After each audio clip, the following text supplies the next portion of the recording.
The intensity in his eyes was undeniable. The figure, adorned with a crown of bone, held a finger to their lips, a silent command for discretion. Then, the figure addressed someone named Hector, proposing that they demonstrate their power to the world. High above, the crowned figure stood on a precipice, overseeing a monstrous skull-face creation. Below, the monstrous creation's massive hand clenched into a fist. The creature lunged forward, its grotesque form a blur of motion. Elsewhere, Kalina declared that her poisonous tongue was in full bloom. A horrifying, fleshy mass pulsed with dark energy. Tendrils of crimson energy lashed out. The monstrous creation continued its advance.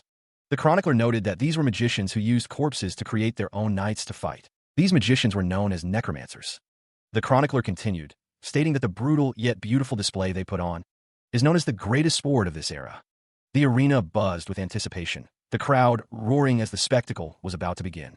The stage was set for a grand display of necromantic power, a war of corpses about to unfold. The audience watched with bated breath, their faces a mixture of excitement and apprehension. Among the spectators, Yuzu watched with wide eyes, astonished by the scene unfolding before him. He couldn't help but exclaim at the sheer insanity of it all. 17 years passed. The Necromancer city stood tall, a testament to the power and influence of the dark arts.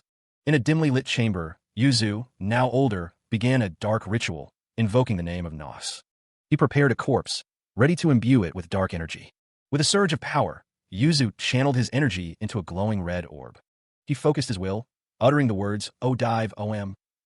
The energy surged, enveloping the corpse in a blinding light. The corpse began to stir, imbued with the necromantic energy. The transformation was complete, the corpse now a grotesque knight, ready to serve. The reanimated knight stood, a grotesque mockery of life. The density between muscle and skeleton was perfect, but it was another failure.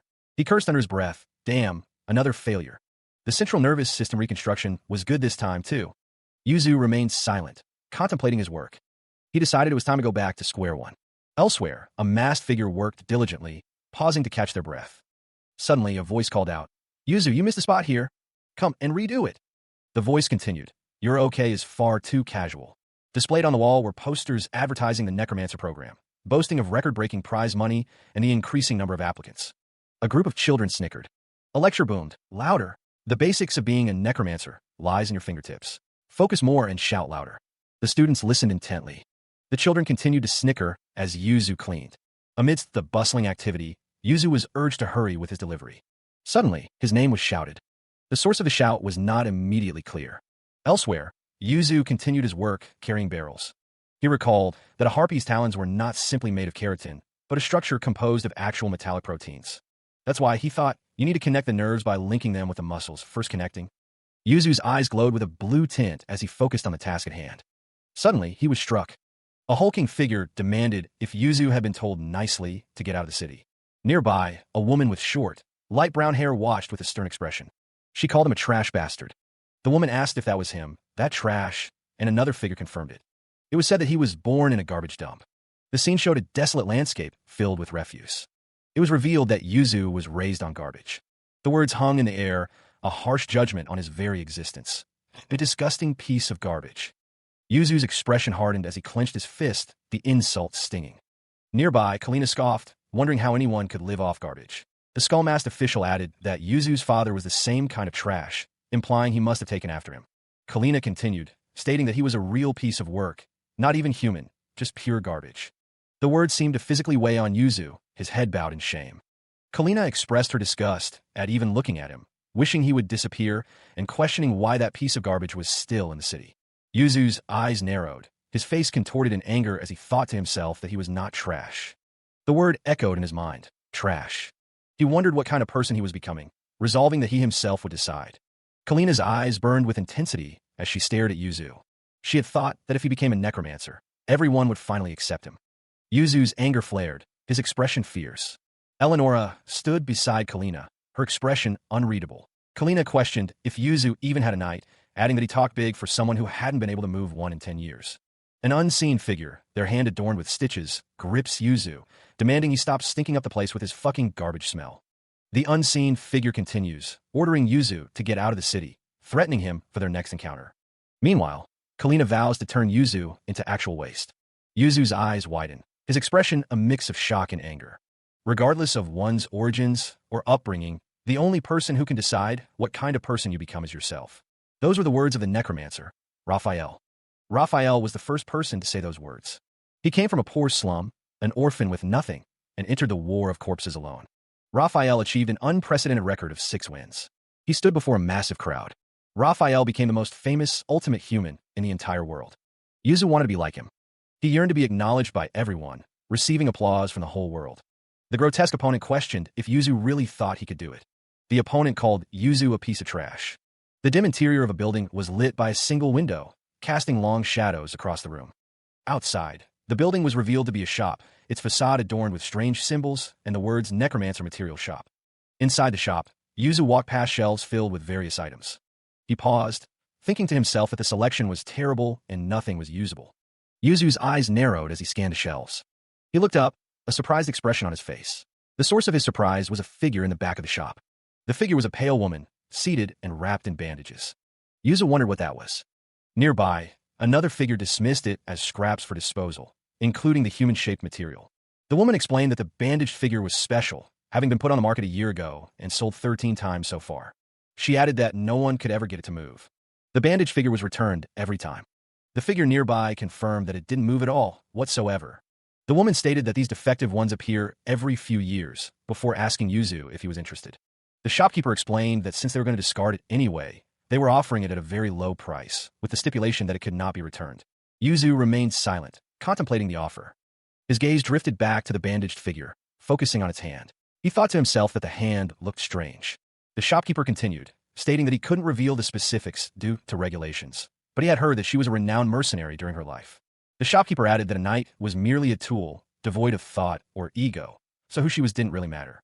Yuzu remained silent, his arms crossed as he considered the shopkeeper's words. Yuzu stated that he didn't need it, considering a defective product that had failed 13 times too great a risk. The shopkeeper responded that he understood.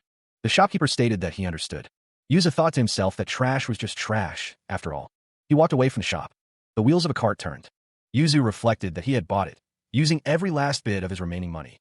He realized he didn't even have money for food tomorrow, let alone next week's rent. Yuzu thought this might be the end, that the chances of success almost didn't exist. But still, for some reason, Yuzu felt compelled to buy the bandaged figure. The figure remained still. The masked figure watched on. The announcer declared that he wanted to try with this one. Yuzu's eyes widened in shock. He decided to screw that. The announcer insisted that they could do it. Yuzu put a finger to his lips, indicating silence, as he thought about what they would become. He imagined becoming the best and receiving applause from the whole world. Suddenly, a surge of energy erupted from a nearby building. The energy intensified. The bandaged figure was engulfed in flames. Yuzu looked on in disbelief, wondering if this was success. He was confused. The red-eyed girl looked on, also confused. As the bandaged figure was consumed by flames, a woman with pale skin and glowing red eyes demanded to know what it was. The young man, still reeling from the sight, could only scream. His screams echoed through the room. The white-haired woman continued to scream as well. Yuzu's screams filled the room. Nearby, a cleaver lay abandoned on a table. Yuzu, still clutching the cleaver, wondered how a corpse could talk. The red-eyed woman's gaze intensified. Suddenly, a massive, red fist slammed into the building. The force of the blow sent the woman flying. Yuzu could only manage a confused, huh? The building began to collapse. Debris rained down as the structure crumbled. The title of the series was displayed. Amidst a scene of destruction, a voice echoes, questioning the presence of a necromancer. The voice continues, incredulous, singling out someone in particular, you of all people. The unseen speaker expresses disbelief, asking if Yuzu truly desires to become a necromancer, demanding that he snap out of it. The figure declares that Yuzu's mother was trash, the kind that ruined his life. The figure continues his tirade, asserting that a trash's son can only be trash. A voz insiste que, não importa o quanto Zeus se esforce, ele sempre será lixo e nunca será reconhecido por ninguém. The figure finishes his verbal assault, calling Yuzu a piece of. The word hangs in the air as Yuzu's eyes widen in shock and anger. He gasps, struggling to breathe. A tear streaks down Yuzu's face as he stares ahead, seemingly traumatized. He manages a weak, disbelieving laugh. Yuzu realizes it was just a dream, the same dream he always has. He thinks to himself that, of course, a corpse can't possibly talk. The cloaked figure tells Yuzu to consider himself lucky. Eleanor's expression hardens as she listens to the commotion.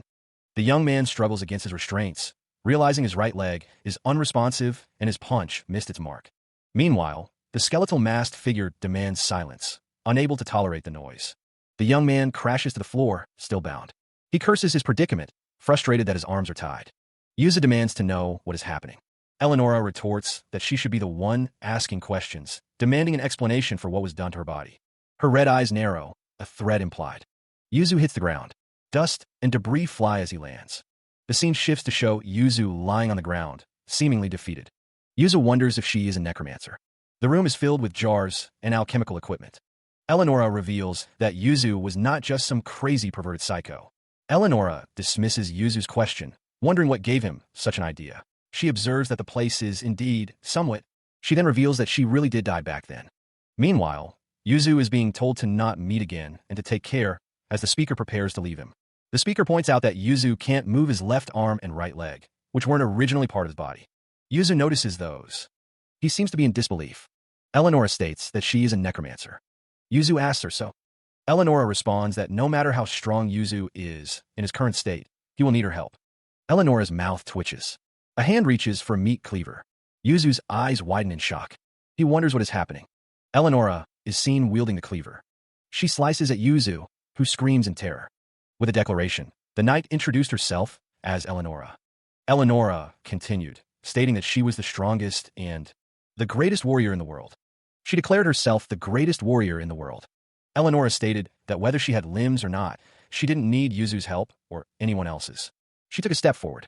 Yuzu listened intently. Eleonora offered to hire him. Yuzu responded that he had heard she fought for money as a mercenary in her lifetime, and since she sold her corpse after death, it seemed like she needed money. He stared intently. Yuzu demanded that she fight with him. Eleonora mused that he was an interesting one, and that as long as the pay was good, she didn't care who she killed. She revealed that she had a debt she absolutely must repay. Eleonora's eyes widened. Yuzu stated that it was much more than she could ever imagine. Eleonora stated the sum, 80 billion gold. Eleonora wondered if that would be enough to pay off her debt. Meanwhile, Yuzu considered the offer. He thought it might be enough. Yuzu questioned if she even had that kind of money, then asked if she knew how much the prize money was for this year's corpse war. A document was unrolled. The document bore a skull emblem. The document revealed the prize, 100 billion gold. Elsewhere, two figures discussed the corpse war. One was surprised at how high the prize was. The other explained that it was the most famous sport in the whole world right now. Eleonora's eyes widened slightly. She admitted that she had absolutely no talent for necromancy, so she didn't even bother looking at things that had no meaning to her. Eleonora then asked if Yuzu was interested now. Yuzu explained that since she was a type of corpse knight, it would be easy to enter the competition as long as they hid the fact that she was alive. He added that if the best warrior and he fought together, winning wouldn't be difficult, right? Yuzu grinned. Yuzu stated that if they did that, they'd become beings applauded by the whole world. Eleonora countered that she didn't care about fame. Yuzu asked if she was giving him 80%, and she confirmed that was the deal. Following Yuzu's proposition, Eleonora states that she wants 95% of the prize money. Yuzu questions her demand, suggesting that even 90% would be too much. Eleonora counters, lowering her initial demand to 85%. Yuzu attempts to negotiate further, offering 90%. Eleonora then raises her demand back to 95%, while Yuzu offers 92%. Growing impatient, Eleonora relents, telling him to take it all and demanding 95%. Eleonora tells Yuzu to not feel bad about his loss, as she knows how to bargain. She then suggests that they write up the contract. Eleonora's eyes narrow as she awaits Yuzu's response. Yuzu looks at Eleonora. A determined look appears on Yuzu's face. Elsewhere, a figure asks how the walking is going. The armored figure tells Yuzu to slow down, as he is going a little fast. The masked figure questioned the need for Yuzu's mask. The masked figure explained that the rules required at least 80% of the face to be covered when using human-shaped materials, ensuring anonymity. As he had said many times, Yuzu was reminded that he absolutely couldn't let anyone know he was alive, as it would be easier for them all. Yuzu protested, stating that his face was too precious to hide. The masked figure warned Yuzu to be careful with his words outside, reminding him that knights usually just walked around. The masked figure, furious, asked Yuzu if he had forgotten what he had said, reminding him that he would turn Yuzu into actual waste if he saw him again. Elsewhere, Yuzu cursed. He noticed something and asked what it was, but the white-haired woman told him that she would handle it and that he shouldn't interfere. Eleonora wondered aloud what it was, and if it was a knight. It was announced that Yuzu, after struggling for over 10 years, had finally succeeded. The masked figure stated that Yuzu looked like trash, just like the thing they were looking at, and that it was so ugly.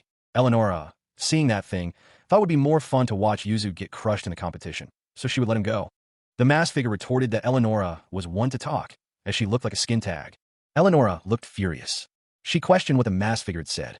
Following the argument, Yuzu was told to be quiet, as he was getting on someone's nerves. The figure responded, questioning if Yuzu had just said that. Yuzu looked up, his expression unreadable. He asked if there was a problem with that. The figure exclaimed about a skin tag. Enraged, the figure screamed that they would kill Yuzu. The figure lunged forward, claws extended. Meanwhile, Yuzu demanded that someone support his right foot properly.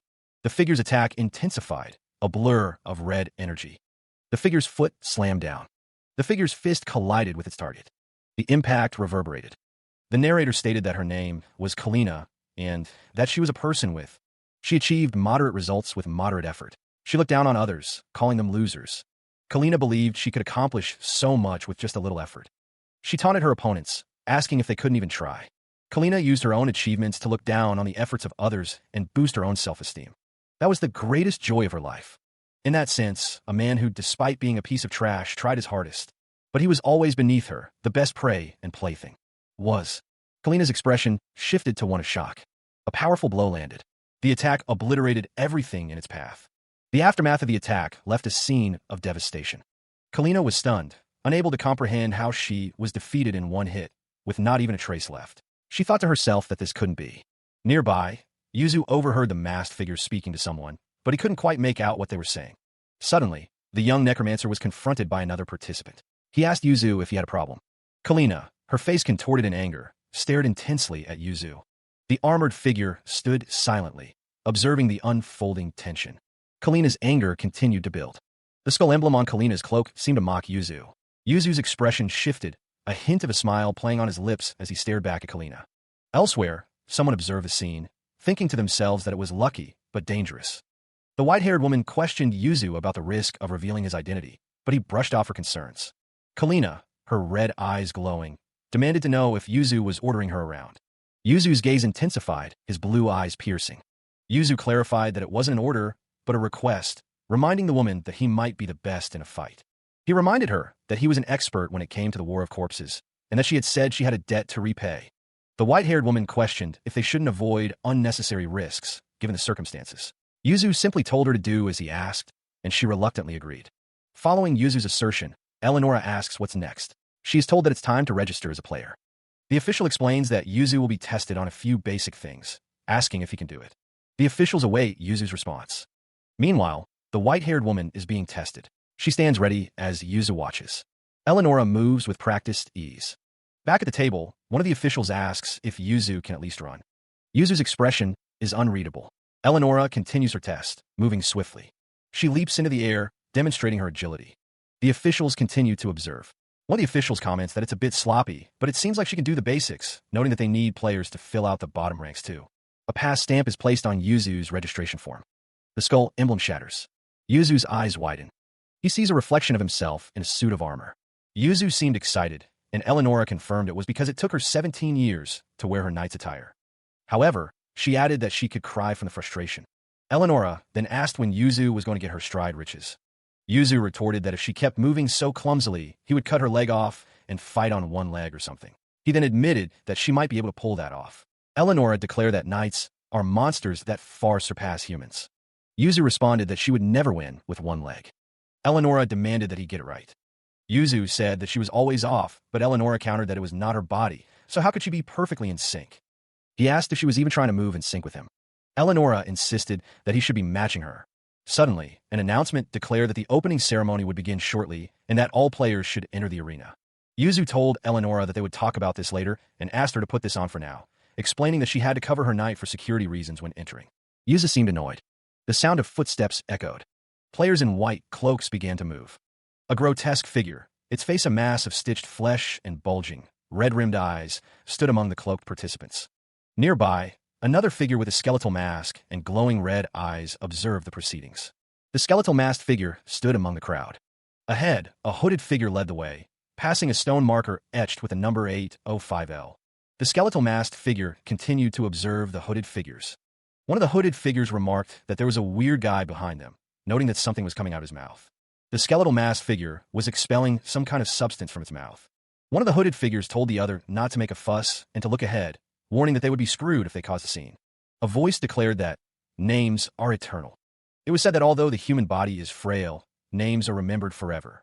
Some are remembered only for a few years or decades, but some for hundreds. Thousands of years, their names will be spoken, and they will live on eternally. A voice declared that in this war of corpses, hope such a person will emerge. The master necromancer thought to himself that he truly hoped so. Addressing the assembled necromancers, a clawed hand gestures outward, beckoning them forward. The necromancers stand in formation, awaiting the start of the competition. The announcer calls out to the 8,304 great necromancers, asking if they are ready to fight in this brutal battlefield. The crowd responds with a resounding yes. The master necromancer urges them to make the world eternally remember their victory. The participants shout their agreement. They affirm their readiness. The announcer declares the 145th War of Corpses will begin. The crowd roars in anticipation. The master necromancer gestures, signaling the start of the event.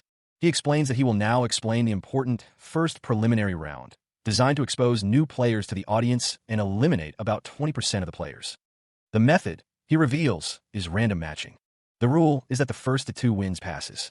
The announcer states that the first to 4 losses is eliminated. The hooded figure explained that participants would pass if they won just 2 matches and could fight up to 5 times. They declared that the first round would begin.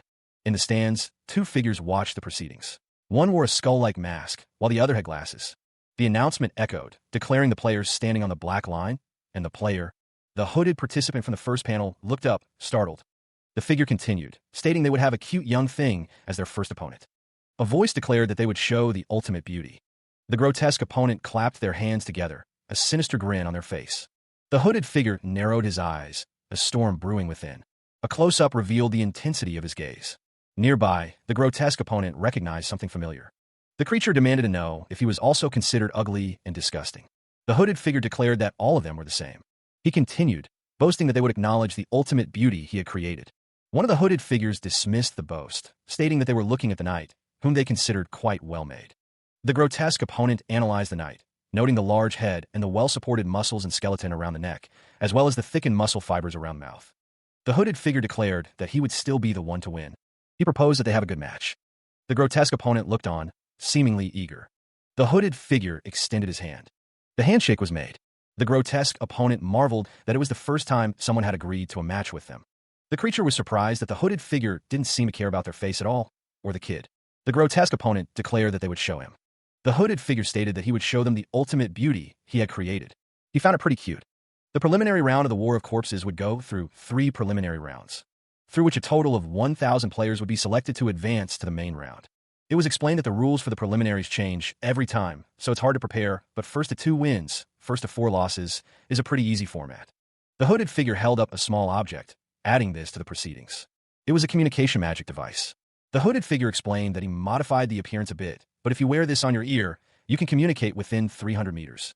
It was designed to transmit every kind of sound at a consistent volume, so that only the wearers can hear. The female knight explained that the device was a special feature that used resonance magic to transmit. She then tapped the device, asking if the other person could hear her. From elsewhere, the young necromancer protagonist responded, calling her an idiot and warning her not to do anything weird. He added that he had sold half of his furniture. He reminded her not to lose the device, as he needed the money and materials to buy it. The white-haired woman questioned if they wouldn't check for this kind of stuff, since necromancy was a big thing. She then stated that the competition valued the individuality of necromancers. It was generally allowed to have accessories. That prevented. The young necromancer protagonist stated that they weren't communicating with anyone outside. Eleonora stated, the young necromancer protagonist asked if she was ready, guessing that she wasn't. Eleonora's eyes widened. Elsewhere, the hooded figure, the female participant, and the skeletal masked official stood before stage. The skeletal masked official announced that the match should begin and asked them to go up to the stage. The young necromancer protagonist looked up. He began to ascend the steps. As Yuzu ascended the steps, the sound of his armored boots echoed in the arena. The arena stretched out before him, a stark contrast to the world he knew. The climb continued, each step bringing him closer to the stage. Meanwhile, an official observed the proceedings, noting that the preliminaries were for unknown players and that no audience was present. The skeletal masked official raised a hand, signaling the readiness of both players. The official thought that it didn't matter, though. The fight was about to begin. The skeletal masked official prepared to start the match. The match was declared to begin. The announcement boomed. The match starts now. Eleonora was told to show the world their power. Eleonora prepared to unleash their power. She moved with incredible speed. Eleonora launched herself forward. The masked participant was told that they should have moved one beat slower. The masked participant realized that they moved slow, but Eleonora moved way too fast. The match continued, and Yuzu found himself growing frustrated. He decided to abandon his planned strategy and rely on his instincts. He told his opponent to try and keep up. Below, Eleonora's feet pounded against the arena floor. She moved with incredible speed, closing the distance between herself and her opponent. The grotesque opponent jumped high into the air, attempting to strike Eleonora from above. Eleonora seemed surprised by the creature's agility. The grotesque opponent thought to himself that the creature was huge, yet it jumped so high. He recalled the key to winning was to destroy the opponent's knight's heart, which looked like a red bead. The grotesque opponent remembered that he needed to protect his knight's heart. He knew that they had a strong one-hit attack in close combat, but very few defensive options. The grotesque opponent decided to slowly analyze Eleonora's attack techniques. He knew that wasting time would only give Eleonora time to strategize. The grotesque opponent realized it was disadvantageous for them, as they could not even run properly. He decided to start by closing the distance. Eleonora moved with blinding speed. She landed on the arena floor. Eleonora's attack connected. The grotesque opponent groaned, realizing that Eleonora had no intention of coordinating with him.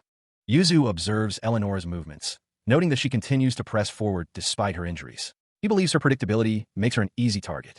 More importantly, Yuzu wonders about Eleonora's attack technique, questioning why she is simply running forward. Yuzu's eyes widen as he contemplates the situation. The grotesque opponent gurgles. Yuzu seems surprised by something. Meanwhile, the skeletal masked necromancer stands atop a platform made of bones. He taunts his opponents, questioning if that is all they have to offer. He believes that sometimes strong players hide among unfamiliar faces. The skeletal masked necromancer reveals that he slowly scouted them out, but it seems it wasn't worth it. He declares that he will end the match right away.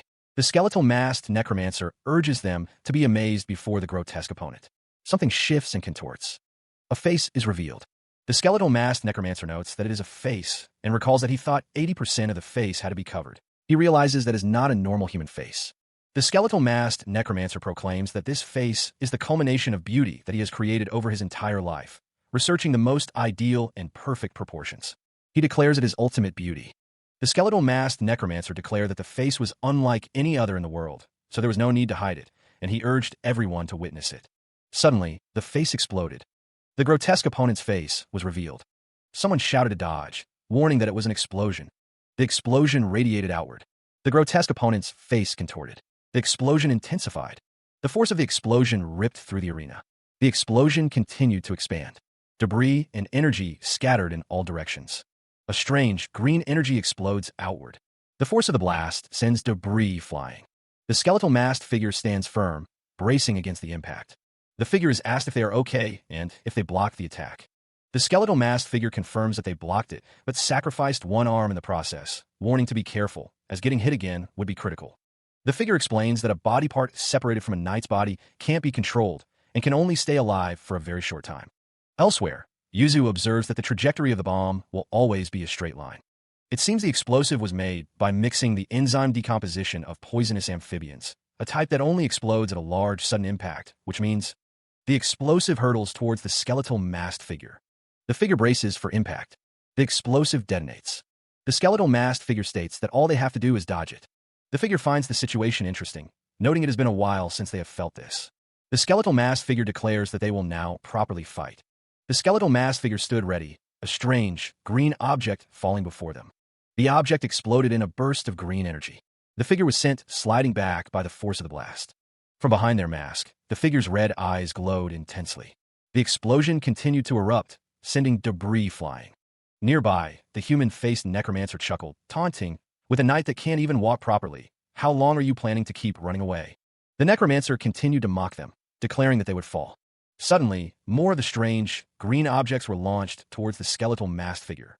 The objects hurtled through the air, trailing red streaks. The objects exploded on impact. The human-faced necromancer watched with a sinister grin. Yuzu watched the scene unfold, his eyes wide with concern. One of the green objects landed near the skeletal masked figure, creating a loud thud. The skeletal masked necromancer was sent flying backwards from the force of the blast. The white-haired woman stated that they were at their limit and that if he couldn't run properly, they couldn't win. The human-faced necromancer explained that he had been analyzing why their strides didn't match, and that the biggest problem was their lack of trust. The human-faced necromancer continued, stating that for her, Her right leg was a part that exists but doesn't, and that it was only natural that she was conscious of leaning towards that side, which was why the overall balance collapses every time she takes a step. He urged her to trust him in order to run properly and to not pay any attention to her right leg. The human-faced necromancer told her that if she could just take one step like that, he asked if she would trust him. The white-haired woman questioned if she was supposed to trust him, stating that the one fighting on this battlefield wasn't her, comfortably flicking. The skeletal-masked necromancer finished her sentence, saying it was her. She declared that she doesn't trust comrades who don't risk their lives with her. The white-haired woman charged forward. Yuzu watched the white-haired woman. The white-haired woman continued her charge. She moved with incredible speed. The white-haired woman continued to move forward. Eleonora thinks to herself that this is her last chance, too. Elsewhere, a cloaked figure reflects on their life, recalling being born in a garbage dump that everyone loathed. That figure continues, remembering being constantly looked down upon by their so-called father. They think that no one would understand how miserable it is. The figure reflects that they are nothing but useless trash in this world. They recall living their life as the son of. The figure thinks that they live their entire life being ignored, and that they can't give up if they don't prove. That they have to become the best. They resolve to prove that they were all wrong, or else. The figure realizes that they have no reason to live. They conclude that meeting someone is the last chance they've been given. The figure won't ask them to trust them, but to trust this desperation. Eleonora. Eleonora's eyes narrow with determination. Eleonora watches as the head of a person floats in front of her. With a burst of speed, she dashes forward. Her armored foot strikes the ground.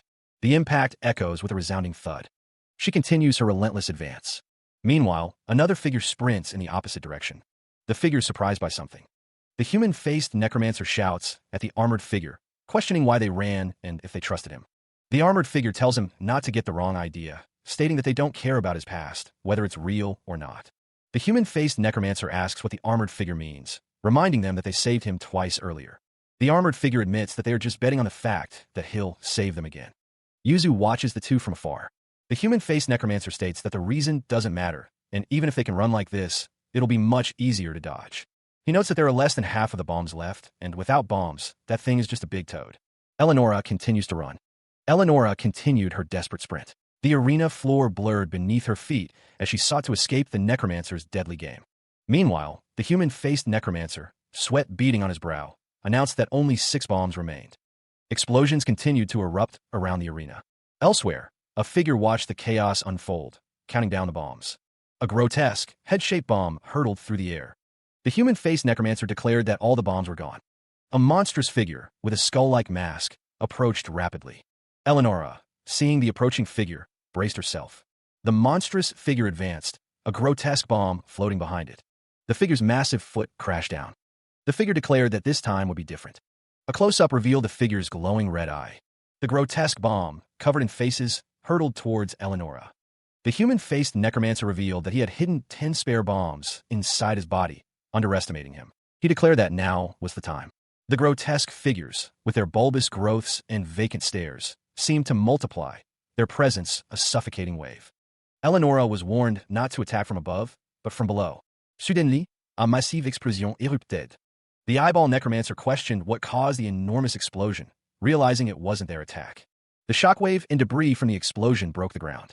The white-haired woman judged that it was a pretty efficient judgment, adding that with the destructive power of her punch, she thought she could trigger the bombs. She admitted that it was a gamble, as she didn't know that the technique was this powerful. The human-faced necromancer asked if she knew about this technique. The white-haired woman explained that it could only be used once, because the technique involved channeling everything she had into her fist. She continued, saying that after using it, her arm turned black and it took about 4 hours. The white-haired woman stated that the technique was meant to return her to her original state. Nearby, Yuzu considered the implications of her statement, realizing that she could only use the technique once per match, given the 4-hour recovery time. Yuzu then wondered what would happen if she used her fist again in her current state. He recalled that she had used it twice in a row once, and questioned what the condition of her corpse had been then. The white-haired woman, perched above, responded that 1 arm and 1 leg had been missing. She added that there had been a big hole near her heart, and that if she used the technique twice in a row, her body couldn't handle it. The white-haired woman grimly stated that her heart would explode, killing her. Yuzu realized that the technique could only be used once, and now they were left with no techniques to use. He then realized that the same was true for the other side. The white-haired woman prepared to fight. She declared that it was time for a real warrior's bloody, close-quarters combat. The grotesque opponent trembled. The white-haired woman engaged the grotesque opponent. The grotesque opponent lay defeated, its massive form still. The announcement rang out. The knight's heart had been destroyed. Therefore, the winner of this match is player Yuzu. Yuzu's eyes widened as he heard the announcement. He exclaimed that they had won. Eleonora was praised for fighting really well, being overwhelmingly dominant in that last close-quarters fight. Yuzu agreed, stating that she was the ultimate warrior. Eleonora responded that Yuzu also had some unexpectedly good moves. Yuzu declared that they should keep this momentum going, adding that it was perfect this time. The scene shifted to a doorway. Yuzu's expression changed, his eyes widening slightly. A voice declared that they had made the most beautiful. Yuzu stood over the defeated opponent. The scene focused on Yuzu's face. He thought that it was certainly a magnificent night. The grotesque opponent seemed surprised by the compliment. The skeletal-faced necromancer asked if Yuzu really thought the night he made was magnificent. The human-faced necromancer confirmed that it was a beautiful night that showed his effort and passion. The skeletal-faced necromancer stated that his was just a little more perfect. The grotesque opponent stared blankly. The human-faced necromancer admitted that it was the first time someone had said what he made was beautiful, and that Yuzu recognized it. The skeletal-faced necromancer stated that the face the human-faced necromancer made for the bombs seemed to be too concerned with others' beauty standards. He continued, saying that beauty is both objective and subjective. The skeletal-faced necromancer asked if it wouldn't be nice if he could show the beauty he sees from his own perspective. The grotesque opponent considered his own perspective. His face was shown in a close-up. The grotesque opponent asked if it was Yuzu. The skeletal-faced necromancer confirmed it was, and chuckled. The grotesque opponent thought that he could do it. The grotesque opponent declared that he would also create an even more perfect and beautiful night to surprise the world. He laughed maniacally as he stood before a large coliseum. A voice calls out, questioning if it heard correctly. The man in the white cloak explains that the name Eleonora is too long and inefficient. He suggests shortening it to Eli. The woman responds, questioning if he thinks she is his friend. Eleonora is angered by the suggestion, stating that no one has ever called her that. The man in the white cloak tells her not to get angry and to think about it. Eleonora shouts her full name in response. She then shouts the shortened version of her name, Eli. The man in the white cloak asks if the latter is better, stating that winning is more important than a nickname. Eleonora stares intently. She tells him to only call her that when they are fighting, then asks about the schedule and opponent for the next fight. The man in the white cloak responds that it will be in a week. He adds that it will take that long to rebuild the night, and that the problem is that the opponent is randomly matched. Eleonora asks why it is a problem that it's random. The man in the white cloak asks if she sees the skull, stating that it is an identification card. The skull emblem served as proof that he was a necromancer, and therefore eligible to participate. The official explained that participants must always wear the skull. Based on previous tournament results, each participant received a skull of a different color and shape. Starting from the lowest rank, black, the official continued to explain the ranking system. He clarified that they were all different in color and shape. The higher the rank, the better the results. The white-haired woman acknowledged the explanation, adding that since the matching was random, anything could happen. She pointed out that a bronze rank might fight a diamond rank if they were unlucky. The white-haired woman considered that her movements weren't perfect yet, so it would be troublesome to fight someone too strong. Meanwhile, the human-faced necromancer asked who their next opponent was. An official flipped open an envelope. The human-faced necromancer looked on with anticipation. Elsewhere, Yuzu was announced as the next opponent. Eleonora questioned if Yuzu was their next opponent and asked who he was. The skull-masked official noted that since there was no information on Yuzu, it seemed like this was his first time participating. The announcer-host responded with surprise. As the announcer-host made the surprising announcement, a figure sat in a dimly lit room, a woman standing silently behind him. He seemed confident, declaring that the upcoming task would be very easy.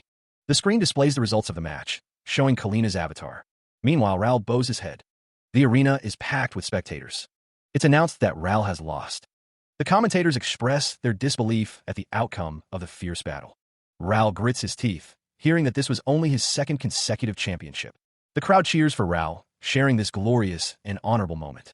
The crowd continues to chant Raoul's name. The screen displays the results of a match, showing Kalina's avatar. Raoul bows his head. The arena is packed with spectators. It's announced that Raoul has lost. The commentators express their disbelief at the outcome of the fierce battle. Raoul grits his teeth, hearing that this was only his second consecutive championship. The crowd cheers for Raoul, sharing this glorious and honorable moment. The crowd roared Raoul's name, both in support and disbelief. The shouts echoed in his mind. The weight of the loss was evident on Raoul's face. His eyes widened, reflecting the shock of the defeat. Raoul coughed, the sound heavy with disappointment. A feast was prepared, but the mood was somber. Raoul sat at the table, his expression unreadable as he called out for Sophie. A woman with long, red hair, stood nearby, awaiting his command. She approached, ready to deliver the report. Sophie held a tablet, ready to present the data. She informed Raoul that the total number of fan letters delivered to him this month was 1244, a 15% drop since last year. Raoul's face showed concern as he recalled the data, predicting a 15% drop every year if he failed to secure first place. A tear streaked down his cheek as the weight of the news settled in. He stated that the numbers don't lie. Raoul then asked about the media and analyst predictions for his chances of winning first place this time. Based on analysis from 13 media outlets and 43 analysts, the probability of Raoul winning was calculated to be a mere 2.736%. The news spread quickly. Raoul's fist clenched. He cursed those who doubted him, those who thought him incapable of winning. Raoul vowed to prove them wrong, to show them that the seemingly impregnable Raoul could still emerge victorious. Meanwhile, one of the officials confirmed that Raoul's next preliminary opponent was Yuzu. Another official noted that this was Yuzu's first time competing, meaning there was no data available on him. Based on previous data, the official stated that there was a 99.74% chance that a first-time competitor wouldn't be able to effectively counter Raoul's techniques, increasing his chances of winning. The official deemed the odds so overwhelming. He believed that no one would be able to deny it any longer. Elsewhere, someone questioned if the figure lying prone was Raoul. Another individual scoffed at the name, Raoul, but conceded that he was not an opponent to be ignored. It was revealed that Raoul had placed 10th in last year's competition. Furthermore, Raoul had won twice before. It was said that he was a truly skilled player, and that there were only two ways to determine the winner and loser. One way, in a war of corpses, and the other was to forfeit. Forfeit, as in surrender? Yes, but here, forfeit didn't just mean you died. It meant giving up on this entire war of corpses. So, only the results up to the forfeit match were recorded. And the next match didn't happen. You also got a lot of flack. This was a crazier sport than she thought. It was basically saying fight until one of you dies. A knight was just a tool, after all. But for her, having her heart destroyed meant dying. For good this time. What did Yuzu want? What did he mean? She asked if they were suggesting that they forfeit because the opponent seemed strong this time, but Kalina stated that they underestimated her. Kalina had lived her whole life in the wild, killing to repay her debt. After all, if she wanted to win, she had to defeat these guys eventually. Kalina's opponent declared that risking his life twice meant nothing to him, preparing himself for what may be his final fight. She vowed that she would never.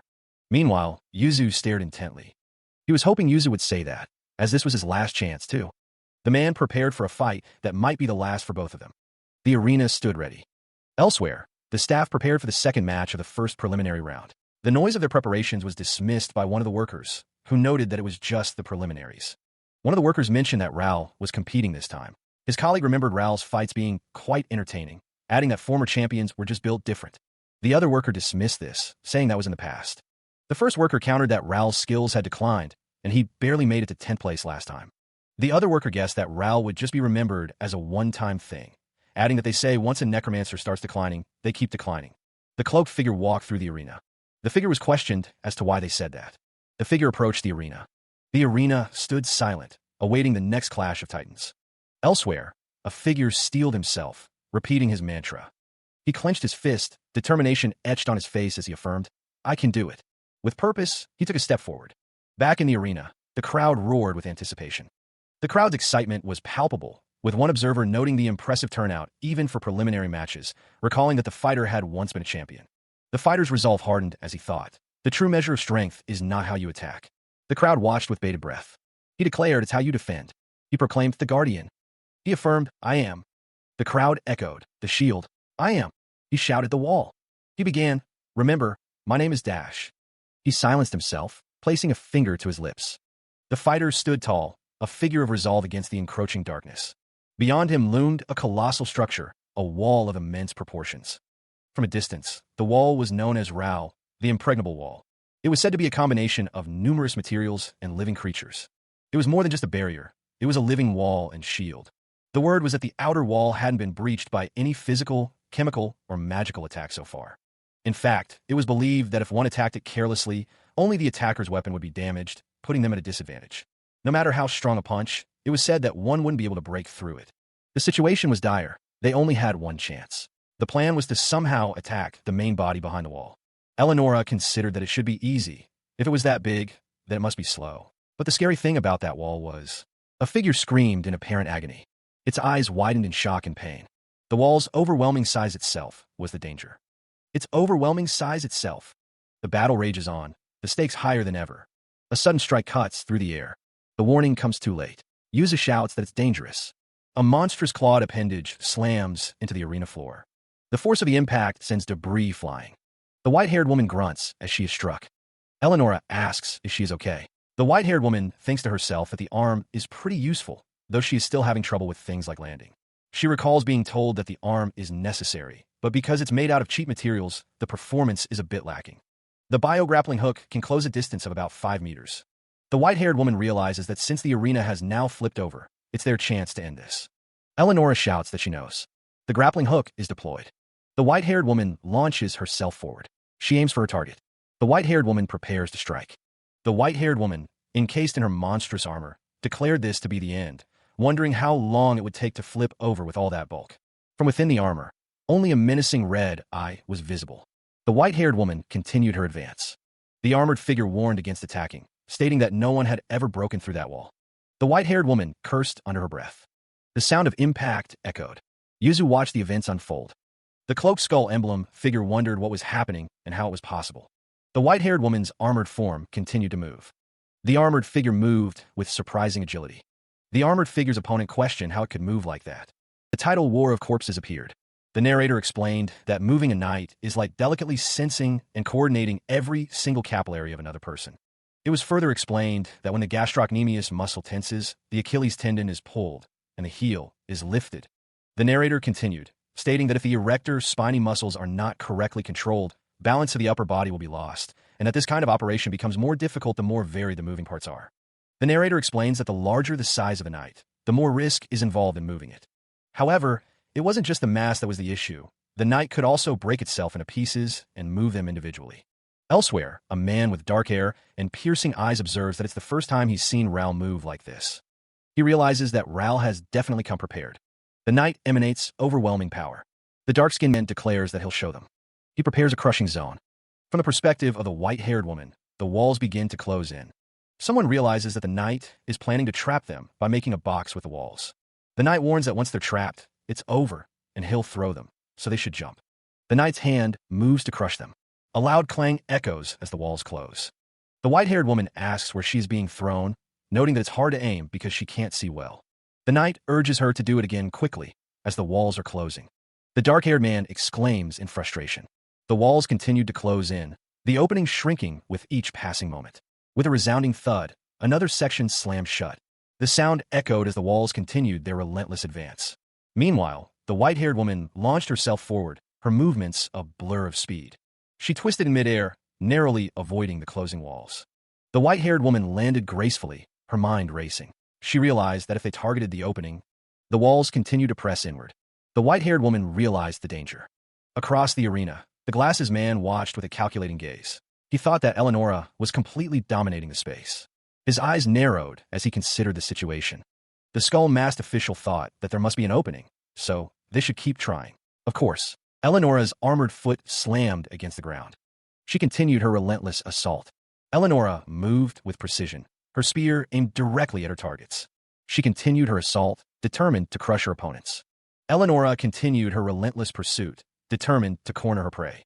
Meanwhile, the man with glasses expressed his disbelief, questioning if they truly thought they could break through his wall with such a weak attack. Eleonora pressed her attack. The red-eyed girl noticed an opening on the right, but the attempt to break through failed. The skull-masked official questioned, what about the left side? Another attack failed. The white-haired woman's attempt was also a failure. The gathered crowd watched as the attacks continued to fail. Another failed attempt. Eleonora continued her assault. Another strike landed. Yuzu realized that the grappling hook broke, limiting their approach. The situation was becoming overwhelming. The pressure was overwhelming. The walls continued their inexorable advance. Before the unyielding barrier, the white-haired woman stood defiant. The prevailing sentiment was that the wall was overwhelming and could not be overcome, but Yuzu believed there had to be a way to break through it. He was determined to break through it. His eyes widened with resolve. Eleonora stated that no one had ever succeeded, so they fought while excluding this condition. The question hung in the air. Was that wall really unbreakable? Was it really unbreakable? Eleonora paused, considering their options. Yuzu pressed her, pointing out that they only had one chance and asking what she was suggesting. Eleonora revealed that no one had ever broken through that wall, but she had heard that once a long time ago, someone had. She explained that a knight specialized in physical attacks had managed to crack the wall in the match as a last resort. The wall showed signs of damage. It was said that, of course, after that, everyone who tried to attack failed without even landing any damage. So attacking the wall head-on became a strategy that was completely out of the question, but Yuzu considered that if they delivered the strongest attack in the world, surpassing that knight, maybe it would be possible. Yuzu stood, contemplating the challenge ahead. The thought of surpassing the strongest fist in the world crossed his mind. He clenched his fist, determination etched on his face. The image of a monstrous, masked figure flashed before him, a symbol of the power he sought to overcome. If that was the basis, he thought, then so be it. He resolved that it was worth risking his life. His eyes narrowed, focusing on the task ahead. Eleonora prepared to give it her all in one shot. Her power surged, a crimson aura enveloping her. Kalina watched, acknowledging Yuzu's courage, even as she questioned his approach. She wondered if he was truly going to face her wall head-on, or if he had finally given up. Her expression remained unreadable. A compression chamber activated. Energy surged, building towards a critical point. The power reached its peak. The compression chamber pulsed with raw energy, its core glowing intensely. The air crackled around it, a visible manifestation of the power contained within. The energy continued to build, reaching a critical point. Displayed on a screen was the title, My Eternal Reign, along with a promotional image. Below, 2 framed masks hung on the wall. The figure sat hunched over, contemplating the art of necromancy. He declared that he poured his heart and soul into his work. The figure remained hunched over, seemingly lost in thought. The world had recognized it, but now what? He considered himself a loser, a failure with nothing left but pride. The media and critics, he knew, were talking about how he would fail this time. He wondered what his shortcomings were, and when he would retire. The woman declared that she would retire. He asked if they thought he was just going to quit like this, adding that they were kidding. He asked if they were kidding him.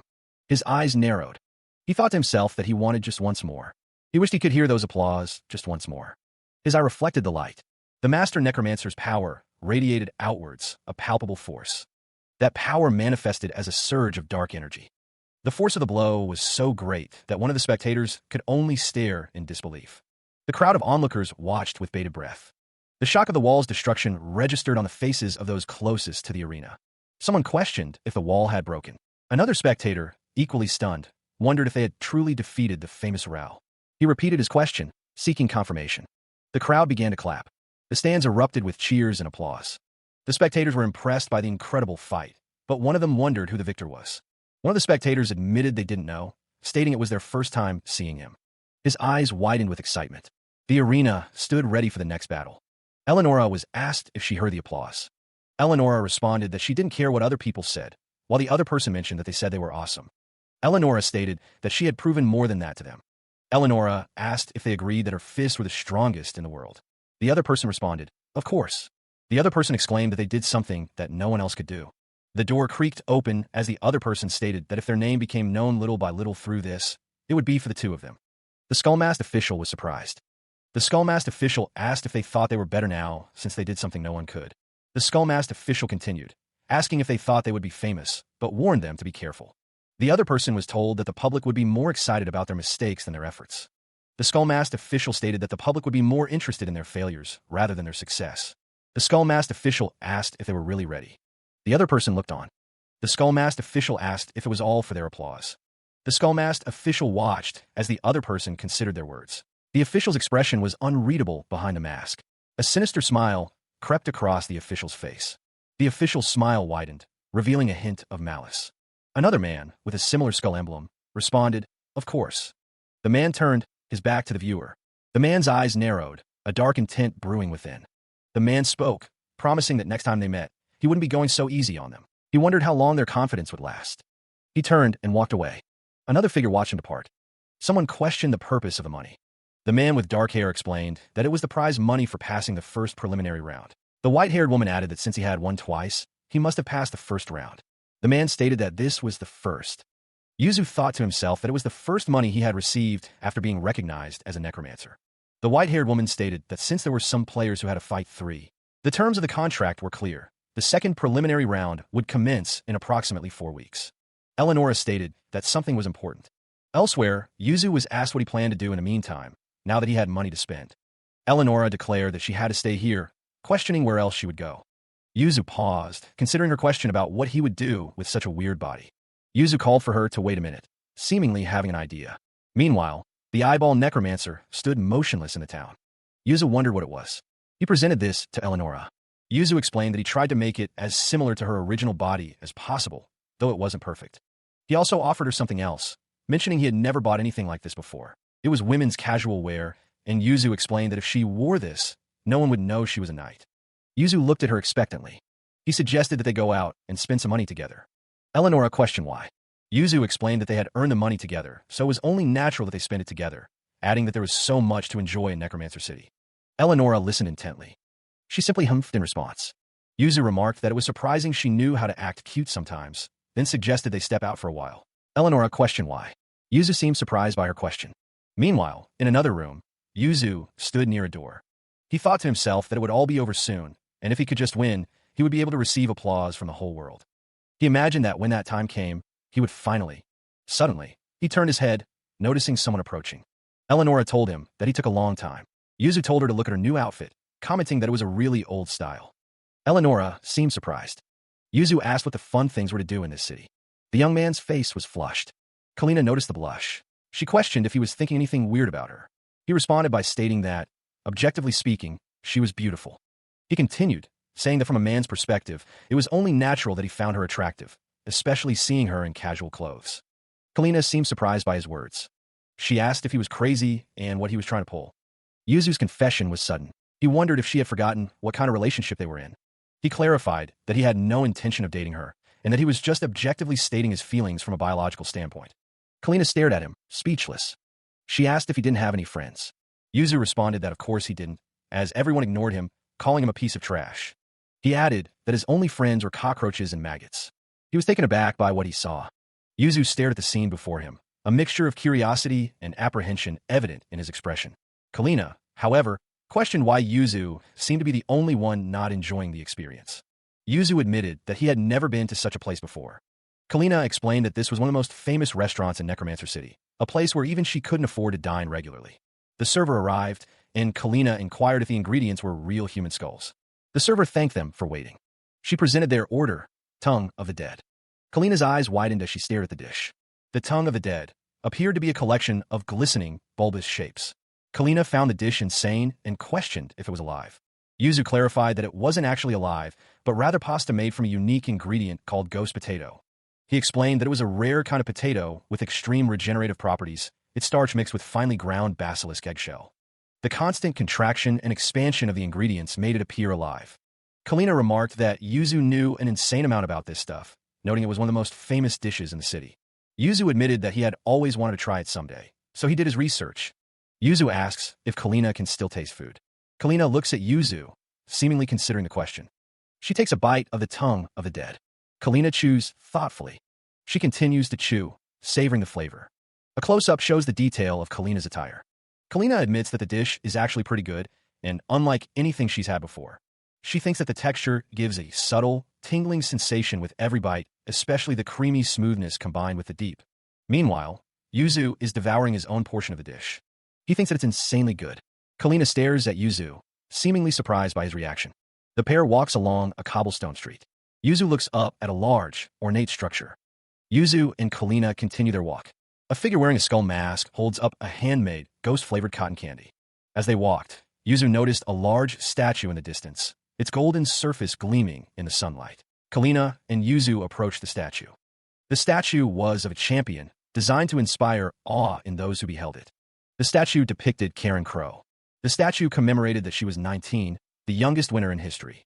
The statue stood in the center of the plaza, ensuring that anyone visiting the city would see it. Kalina remarked that it was incredible, designed to inspire a sense of awe. Standing in the center of the city like that, the statue was fully recognized as the very best. Eleonora, nearby, wondered why Kalina was pointing like that. Kalina stated that it was tacky, but Yuzu countered that it wasn't about looking. Yuzu explained that the pose actually had an official name, singular focus stance. Kalina explained that light movements of limbs and simple controls could be simply done. Yuzu thought that for more complex and varied movements of the corpse, the most effective pose when moving many muscles was to create a single form and focus. The goal was to create a single form and focus.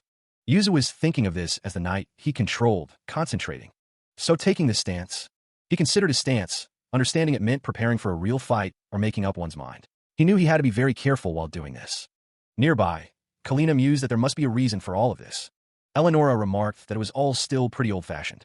Suddenly, Yuzu's eyes widened. A voice echoed, declaring itself the king of death, stating that the living feared him and the dead became his army. Another voice boomed, calling the king a false king, declaring that his throne was built upon rotten bones. The first voice warned that even the dead would betray him tonight. Yuzu exclaimed in shock, while Kalina told him to watch quietly, asking if this was his first time. Yuzu confirmed that it was his first time, explaining that he never had money or friends, so he couldn't come to a place like this. He continued, saying that it was really amazing, and asked Eleonora if she agreed. Eleonora remained silent, pondering what the figures were made of. Yuzu continued to watch with rapt attention. Someone in the audience held up a sign that read smirk. The show continued. Inside a building, a skull-shaped object looms over two figures, while another person reacts with surprise to something resembling a dessert. Below, a group of people walks through a large, brightly lit archway. Elsewhere, a figure is thrown onto a large, fleshy mass. The mass is surrounded by onlookers. The city sprawls under a night sky. Eleonora is asked how she finds the city, noting that there are still many places they haven't been to. It was revealed that they've already been wandering around for 2 weeks, and the city is really huge. Eleonora thought it was just a city where necromancers lived, but it is more than that. She is told that the city itself is a culture and a way of life, and that she is more interesting than expected. Eleonora listens intently. Yuzu is told that he has never met someone as honest with their emotions as Eleonora, and that it's funny because they are both pure and kind of an idiot. Eleonora is told that she is pretty unusual herself. It's mentioned that she said she lived as a mercenary, but everything about the way she acts feels kind of refined. Yuzu asks if she, by any chance, used to... He pauses, saying her name. Yuzu asks if she is Eleonora, right? The figures seem to be in disbelief. The figure's eyes widened as they exclaimed that the other was definitely dead back then, questioning how they could be alive now. The figure's reflection could be seen in the other's eye. The title card declares this to be War of the Corpses. A character states that someone was definitely dead back then. Below, a figure walks away from another, who kneels on the ground. The perspective shifts to a young woman with wide, concerned eyes. The woman asks how someone is alive. The young man's eyes widen in shock. He curses under his breath. He realizes he has made a mistake, as Eleonora was a famous mercenary, and it's not surprising that someone has recognized her. The young man raises his hand, trying to explain that he doesn't know who Eleonora is. Eleonora tells him that she is his little sister, adding that they don't look alike. He insists that this is his wife. He calls her Sabrina. The woman's face contorts in a horrifying scream. He refuses to believe it, exclaiming that she can't be his wife. The young woman notes that her hairstyle and skin tone are a bit different, but Yuzu declared that she was definitely the Eleonora he knew, and if she was truly his wife, they could look similar. He then asked the woman to show him the wedding ring, explaining that he had a custom-made, expensive one that he didn't wear carelessly. He questioned how he could be so sure she was the person he used to know. Yuzu considered the variables that define a person.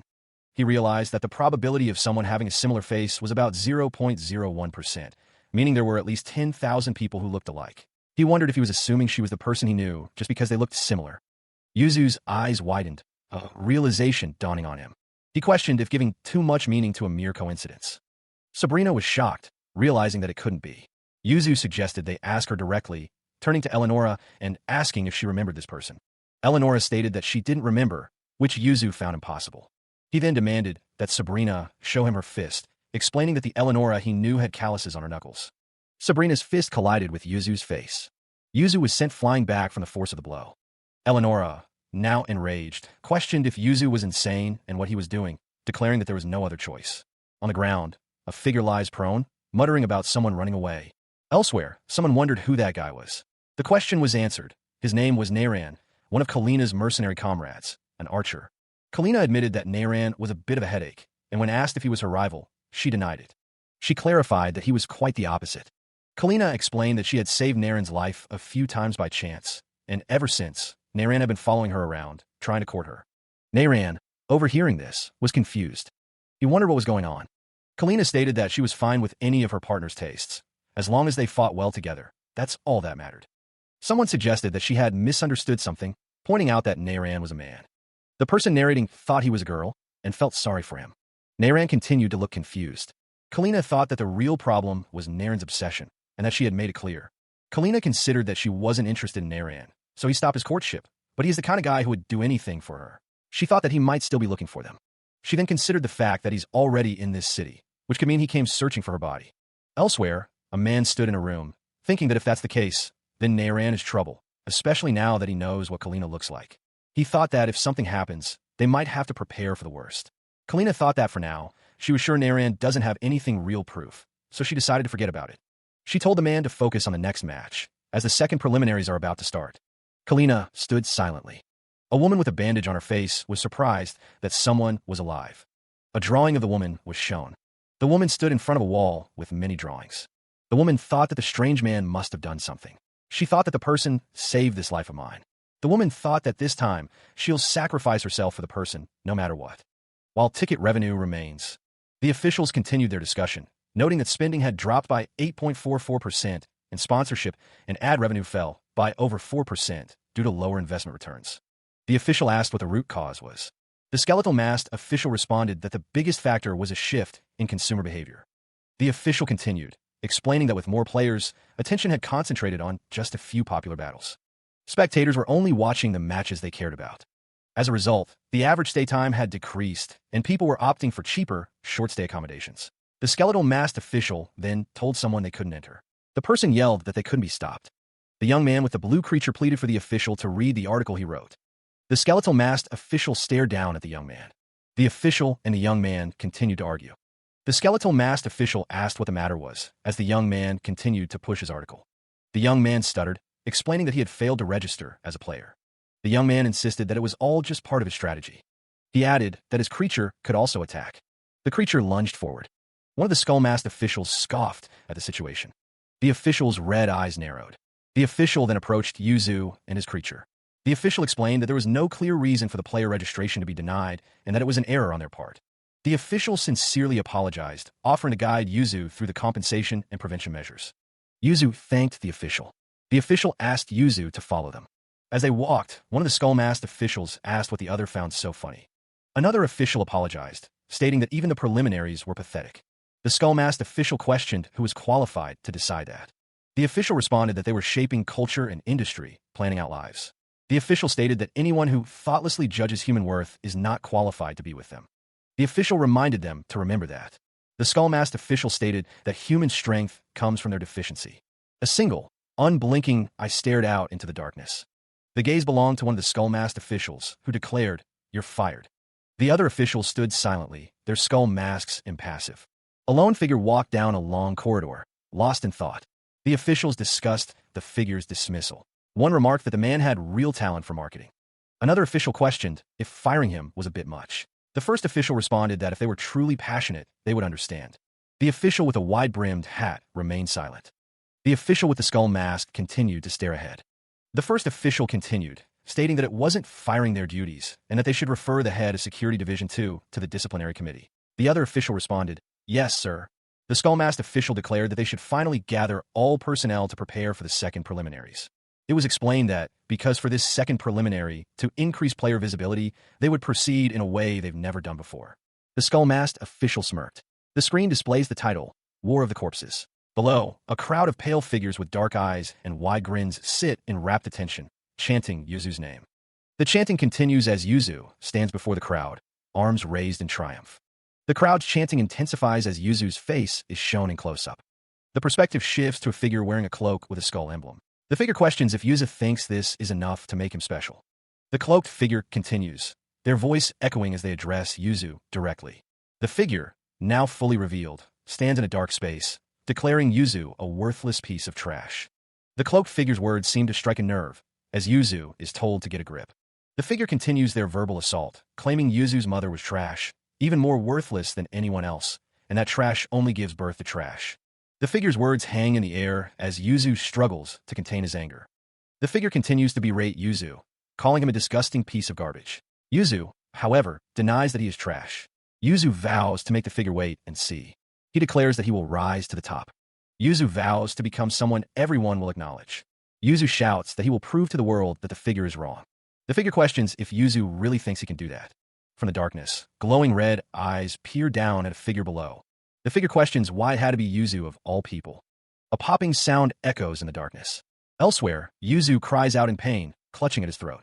He gasps for air, sweat beading on his brow. Still catching his breath, Yuzu's eyes widen with a blue tint.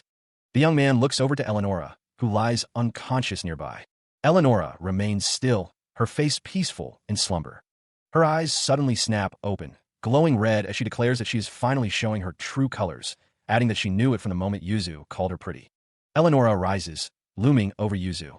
She asks to be made the best, the kind that people have no choice but to acknowledge, the kind that no one dares look down on. Tears stream down Yuzu's face as it looks up at her. Kalina stands behind Eleonora, her hand resting on a knight's shoulder as Yuzu kneels before them both. Eleonora's red eye glows intensely. Nearby, a hand rests on a shoulder. The white-haired woman kneels beside Yuzu, who is slumped over. She clicks her tongue. Elsewhere, the human-faced necromancer asks if what happened the previous night will affect the fight. He wonders aloud if he did something the previous night. The white-haired woman asks if he doesn't remember. She recalls that he was clinging to her and bawling like crazy. The human-faced necromancer is shocked. He hopes it was just a dream. The white-haired woman tells him to pull himself together and get ready for the next preliminaries, as they are announcing the second round rules today. The human-faced necromancer insists that he is serious. The skull-masked official wonders if these are really the rules for the second round. It had been officially announced. If this went through, even top-ranked players were going to get knocked out. If he lost even once here, it was game over. The pressure mounted. Meanwhile, Kalina remarked that the rules were interesting. A sinister smile crept across the white-haired woman's face. Other participants received the news. Eleonora, lying on the floor, was confused. The announcement continued, stating that the second round rules were bad news. People would fight in teams of 3, in a best-of-3 system. The white-haired woman noted that this put them at a huge disadvantage, as communication was already hard enough. Another participant agreed, but stated that the real curveball was yet to come. Forming a team, only one person ranked gold or above was allowed per team. If you could only have 1 gold or higher per team. The new rules meant that there would be more matches between high rankers. Eleonora wondered if they were prioritizing team balance over something else. Glasses Man 1 agreed, stating that it was exactly what made this so unusual, as it seemed like they were intentionally trying to boost exposure for new players. Eleonora questioned how they were even supposed to form a team by eliminating top-tier players through team setups. The white-haired woman 1 knew that with rules like these, a lot of people would likely want to team up with famous players. Glasses Man 1 explained that the team formation method was based on individual negotiation. Suddenly, a voice boomed, calling for people to look over there. Many raised their hands, shouting for others to team up with them. The human-faced necromancer noted that it was based on individual negotiation. The skeletal mask necromancer agreed that it was getting crowded there. Glasses Man 1 stated that they had 3 days to talk it out and form a team, and then fill out the form with all the signatures. The form then needed to be submitted to the staff. The skeletal mask necromancer asked if the human-faced necromancer had anyone in mind, but the human-faced necromancer replied that they just needed to wait and people would come to him. From behind bars, voices called out to Ral, asking him to team up. A figure questions Ral's decision to team up with someone, noting that Ral possesses the best shield. Ral responds that Lal is the best shield, unbeatable except by them, implying that their combined abilities are necessary. Their abilities, when combined, are seemingly unbeatable. Ral believes that if one thinks about it logically, their team would be unbeatable. Meanwhile, another participant watches as Ral and Lal stand on a rooftop. Turning away, the participant walks in the opposite direction. From the rooftop, Ral waves, wondering if they were seen. The next day dawns. Ral waves again. The participant continues to walk away. The participant and a companion walk together. The next day, the participant raises their arms in the air, seemingly celebrating or expressing exasperation. The participant reflects that they haven't stooped so low as to team up with someone like Ral. Ral continues to wave, oblivious. The participant knew it would turn out this way. With only 5 hours remaining until the team formation deadline, the masked participant inquired about their next move. The masked participant pressed, assuming that Yuzu must have planned ahead. Turning away from the masked participant, Yuzu admitted that he hadn't. The masked participant was taken aback by this revelation. Yuzu, looking distressed, began to explain himself. He confessed that he'd never really had friends before. Yuzu continued, about to elaborate on his past. With only 3.5 hours remaining until the team formation deadline, the pressure mounted. The call to team up echoed through the central square, where necromancers gathered. In the central square, someone boasted of slicing through lightning. In the square, around 800 necromancers had gathered, all seeking teammates. They were scrambling to find teammates. With not much time left, most players gathered there had a few things in common. Most were ranked between black and bronze. They either lacked a clear strength, or just weren't well-known players. One player rejected another, stating that they didn't think someone like him could be his teammate. Most of the players had slight flaws when it came to working with others. One player, seemingly offended, questioned another, calling him a young little brat, and asking if he was proud of being a bronze for 30 years. The other player, surprised, exclaimed that he broke through Ral's wall. He declared that he did something no one else has done before. He awaited a response. The player asked what the other thought, confident that his accomplishment was significant. The square buzzed with activity as necromancers sought partners. Some were clearly more desirable than others. Nearby, the white-haired woman observed the scene with a detached amusement. The boast about breaking Raoul's wall had clearly made its way around. Some wondered if Raoul's power was waning. One necromancer scoffed, confident in his own abilities. Another necromancer approached the one who had broken through Raoul's wall, impressed by the feat and offering a partnership. He presented his knight, a grotesque creature. The knight boasted of its ability to pierce through solid rock. The necromancer who had broken Raoul's wall looked on, his expression unreadable. He rejected the offer, stating they weren't compatible. The narrator noted that Yuzu had attracted some interest, but none of the offers met his standards. He continued his search. The narrator observed that Yuzu's inexperience was a drawback in the eyes of many, and they didn't know much about him. Maybe if Yuzu had read the room better. And Yuzu tried to appeal more to the players, realizing that forming a team might have been much easier. However, for Yuzu, who never had a single companion in his life, and who had never felt the joy of working with someone, finding teammates was too hard. Only 1 hour left. An announcer warned that players who hadn't registered in a team by then would be disqualified, so they should be aware.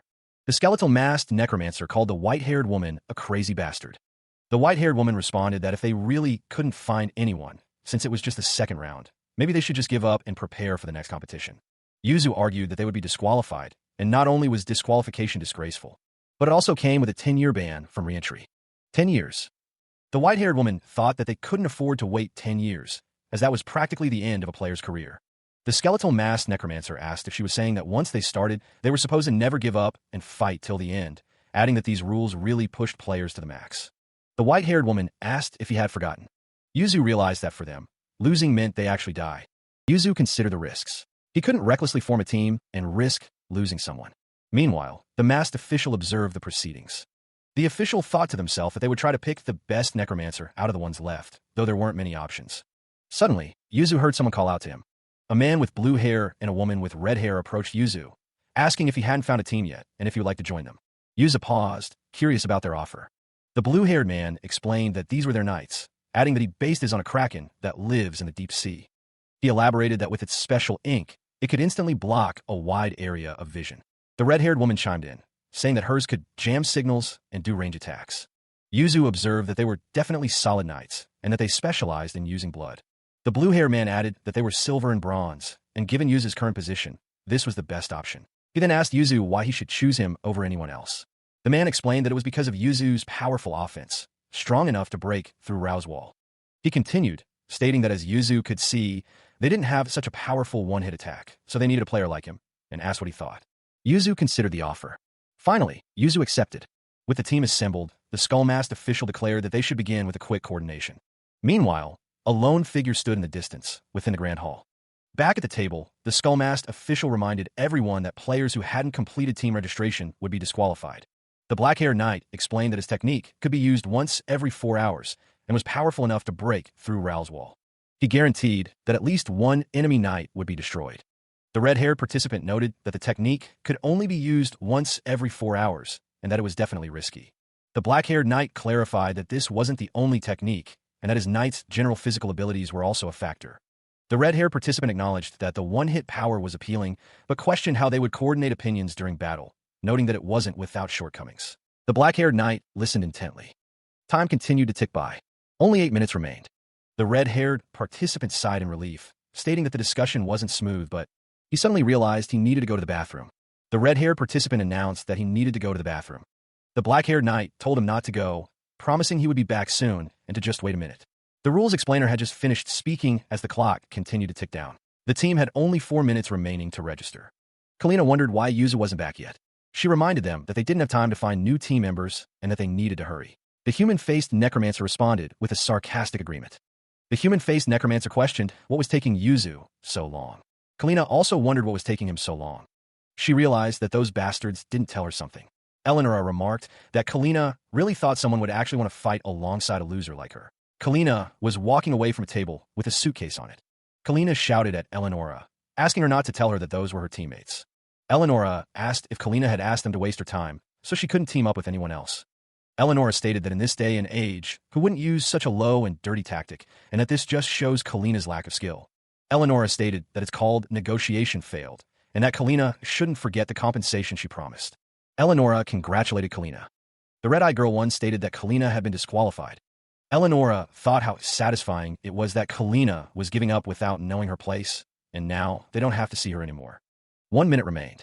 The arena floor seemed to mock Yuzu as he felt the weight of the situation crashing down on him. His face contorted in a furious grimace, the injustice of it all burning in his eyes. A final warning blares. 1 minute remains in the War of the Corpses. The sound of hurried footsteps echoes through the arena. Confusion sets in as a participant wonders why someone is running. The communicator only transmits voices, leaving everyone in the dark about the unfolding events. Realizing there's no time to explain, the young man continues his desperate sprint. He shouts, desperate to find anyone left. The young man urges anyone who hasn't found a team to hurry. Another participant cries out, admitting they haven't found a team yet as the clock ticks down to 40 seconds. Another participant declares that they are the last person. Desperation etched on his face, the young man continues his search. A plea echoes, begging for anyone else to appear. The announcement declares that only 20 seconds remain. With only 3 seconds left, the clock ticks down. The skull-masked official calls out, urging someone to come over. The young man submits the form just as time runs out. The masked official noted that it had been a close call. He declared the submission excellent. Then, the announcer declared that player Yuzu was on a team. Player Borak was also named. Finally, player Era was declared to be on the team. Someone was upset, unable to believe they were being treated this way, exclaiming that they had been in this game for years. Yuzu admitted he had been too distracted to check the article, wondering if the player's name was Era. Someone inquired about the fighting style of one of the players. Someone wondered if they were even being listened to. The disgruntled player expressed their frustration, wondering how they could be treated this way. For the first preliminaries, out of a total of 8,304 necromancers, 5,005 passed, with 2 forfeits, excluding the former champions who didn't compete in the prelims. A total of 1,668 teams were formed during the matches. Among all the participants, they were the ones no one chose until the very end. Labeled as the worst, the group stood together. Well, excluding Borak, of course. It wasn't because he lacked skill. It was something else entirely. He thought to himself that it was all because of Kalina. Borak declared that they should consider themselves lucky to be teamed with him. One of the other team members retorted that Borak had been bronze for 30 years and asked him to team up with them. The team member exclaimed that he wasn't even that old yet. Borak was told that he had never made it to the finals in 30 years. He responded that all that mattered was that they were teamed up. Borak insisted that he had more. He claimed that his experience passing the second prelims was more than the rookies, and that this year, he would make it to the finals. Borak declared that as the team's senior, he would be their precious source of wisdom. The other team member responded with indifference, asking what Borak's night was. Borak was offended, calling him a disrespectful brat. He told them to behold. Borak revealed his secret weapon, forged from 30 years of experience. The Master Necromancer's words about Borak's secret weapon had barely faded when one of his followers recoiled in disgust. He asked what it was, identifying it as a cockroach. The man with the wild hair, standing beside the follower, seemed amused by his reaction. He told him not to underestimate it. The man elaborated, stating that cockroaches were the embodiment of survival itself. He continued, explaining that even with their heads cut off, they could survive for days, eating everything from soap to paper, and even when stepped on, they didn't die easily. The man acknowledged that cockroaches were gross, filthy, and no one cheered for them, adding that nobody wanted to be a cockroach. He then asked if it wasn't admirable. The follower, seemingly unimpressed, remarked that it felt like the man was talking about himself, clinging on after 30 years in bronze. The follower continued, stating that the knight wasn't half bad, had decent overall balance, and looked like they had solid fundamentals. The follower concluded that the knight didn't seem to have any unique standout strengths. The man with the wild hair suggested they save the detailed strategy meeting for later, then asked Era what her knight was. Era remained silent. Suddenly, a large paw stepped into view. It was revealed to be a massive black cat, standing behind Era. The cat meowed loudly. The follower and the wild-haired man stared in shock at the massive cat. The human-faced necromancer stood beside the white-haired woman, a massive black cat looming behind them. The woman with white hair declared that the cat was hers. Outside, someone exclaimed in disbelief at the situation. Eleonora questioned if she was expected to risk her life fighting alongside a cockroach and a psycho cat. The human-faced necromancer responded that it just turned out this way. Eleonora found the situation unbelievable, but the necromancer stated that what's done is done. The necromancer stated that they only had 3 choices. The necromancer presented the options. What do they want to do, or give up and forfeit everything? He asked Eleonora, for the last time, what she wanted to do. Eleonora stared intently. A voice declared that this was as far as they go, and there's no other way now. Eleonora stated that no matter what happens, they will see this through till the end. The human-faced necromancer looked on. The crowd roared as the contestants were welcomed to the arena. The announcer declared the start of the first match of the second qualifying round. The rules were simple. Teams of 3 would fight in a best-of-3 format, and the team that lost all 3 members would be eliminated. The announcer began to introduce the players. First up was the team of Yuzu, Boric, and Eira. The crowd cheered for Claude. One of the hooded figures declared that their art would begin. The command to prepare was given. The countdown began. Undo Chua. Undo Chua. One of the participants declared that the first act would begin on the stage. The stage was set. The players were ready. The battle was about to begin. The match is set to begin. The skeletal masked figure stood tall, its form imposing against the stark white background. The figure's armor gleamed, its design both elegant and deadly. The masked figure, identified as Dagagnini, stood ready. Elsewhere, another competitor observed Dagagnini, noting, "She looks strong. I wonder what her fighting style is." Inside the arena, the human-faced necromancer spoke quietly into his mask, asking, "Can you hear me?" The skeletal masked necromancer responded, confirming that the voice transmitter was working and that he was whispering so the others wouldn't hear. The eyeball necromancer confirmed that he could hear them, adding that it was good. The skeletal masked necromancer revealed that they had held a quick strategy meeting. The eyeball necromancer stated that the agile cockroach will be taken out first. The skeletal masked necromancer explained that the human-faced necromancer would read the opponent's attack patterns and overall feel, and then they would identify which knight to immobilize first. The eyeball necromancer added that they would use their technique to take them down, creating a 3 versus 2 fight in their favor. The skeletal masked necromancer wondered what the crazy cat would be doing while they fought, assuming it must know how to fight. The human-faced necromancer observed that the cat was just. The black cat lay on its back, paws in the air. One of the competitors wondered what the cat's knight could even do, but another countered that the fact it made it through the first round meant it had some kind of strategy. Eleonora stood silently, her expression unreadable. Eleonora holds a small notebook, its pages filled with cryptic symbols. Nearby, one of the necromancers comments on the black cat, finding it adorable. The white-haired woman states that the two of them are fighting, but the other necromancer says that one could see it that way. The masked figure explains that, in a worst-case scenario, they must be prepared for a 1 versus 3 situation, which is why they are doing things differently. The white-haired woman is seen holding a sword, and the masked figure explains that this is why he gave her the sword. The white-haired woman acknowledges that it was the right call. She continues, noting that their combat power will drop quite a bit after a single punch. The masked figure agrees, stating that it looks like they are ready and that they should get this started. The title card reads, War of the Corpses. The announcer host declares that all contestants are ready. He then announces that the first match of the second preliminaries will now begin. An unseen character shouts in excitement. The grotesque opponent declares that he will show them the power that he has honed for 30 years. The grotesque opponent charges forward. A large insect-like creature is seen in the foreground.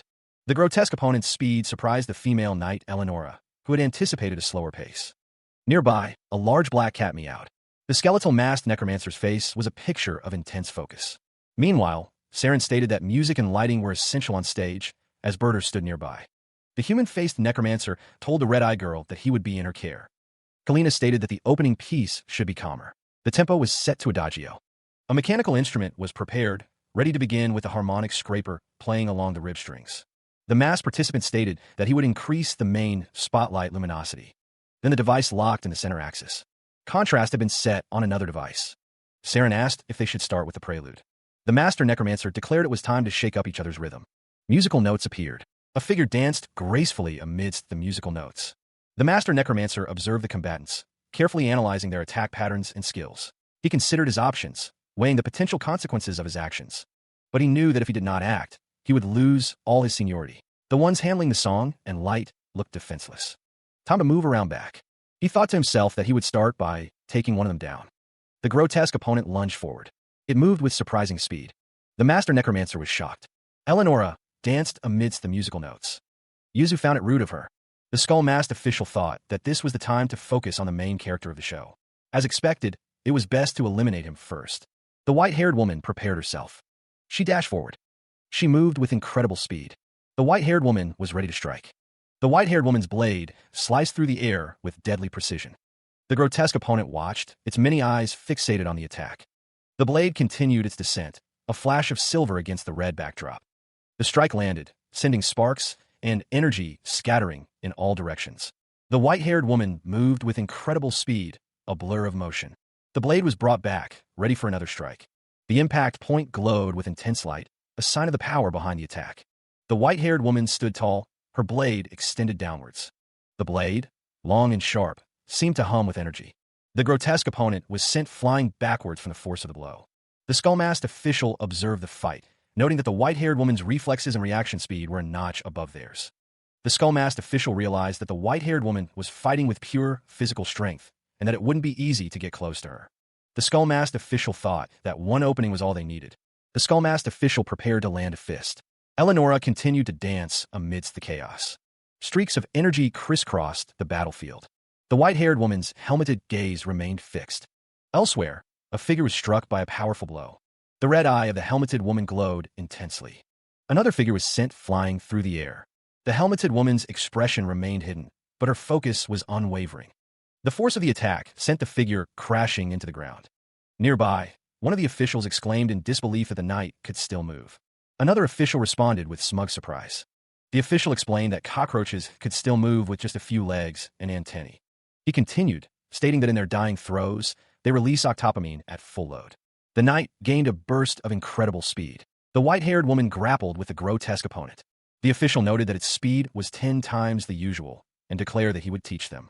He proclaimed it was the final struggle of a beast. The battle between Eleonora and the grotesque opponent continued. Meanwhile, the skull-masked official watched the fight, confident in their strategy. The official stated that at this rate, the knight would be moving so fast that it would hardly be seen, and that they could dodge any physical attack. The man with glasses then ordered the knight to attack. The skull-masked official smirked, raising a finger. The official with the skull mask claimed that this was the fruit of their lifelong research and effort, and that the name of the technology would astound the world. He then announced the name of the technique, Annihilation Dash. Eleonora moved at incredible speed. The knight's speed increased dramatically. The Annihilation Dash was fully engaged. Eleonora and the skull-masked official seemed surprised by the sudden increase in speed. The skull-masked official continued to smirk, raising 2 fingers now. The man with glasses looked on with concern. The man with glasses appeared to be sweating. One of the hooded figures believes they are in a dire situation. Nearby, a grotesque, worm-like creature twitches. Another one of the grotesque creatures stands tall, its body contorted. The skull-masked official questions if Eleonora is kidding him, reminding her that she has never once succeeded with this technique. The man with glasses agrees, admitting that he really thought it would succeed this time. The skull-masked official states that if it somehow works, it can become an incredible weapon. It is explained that the technique is moving so fast that the user is hard to see and even harder to counter.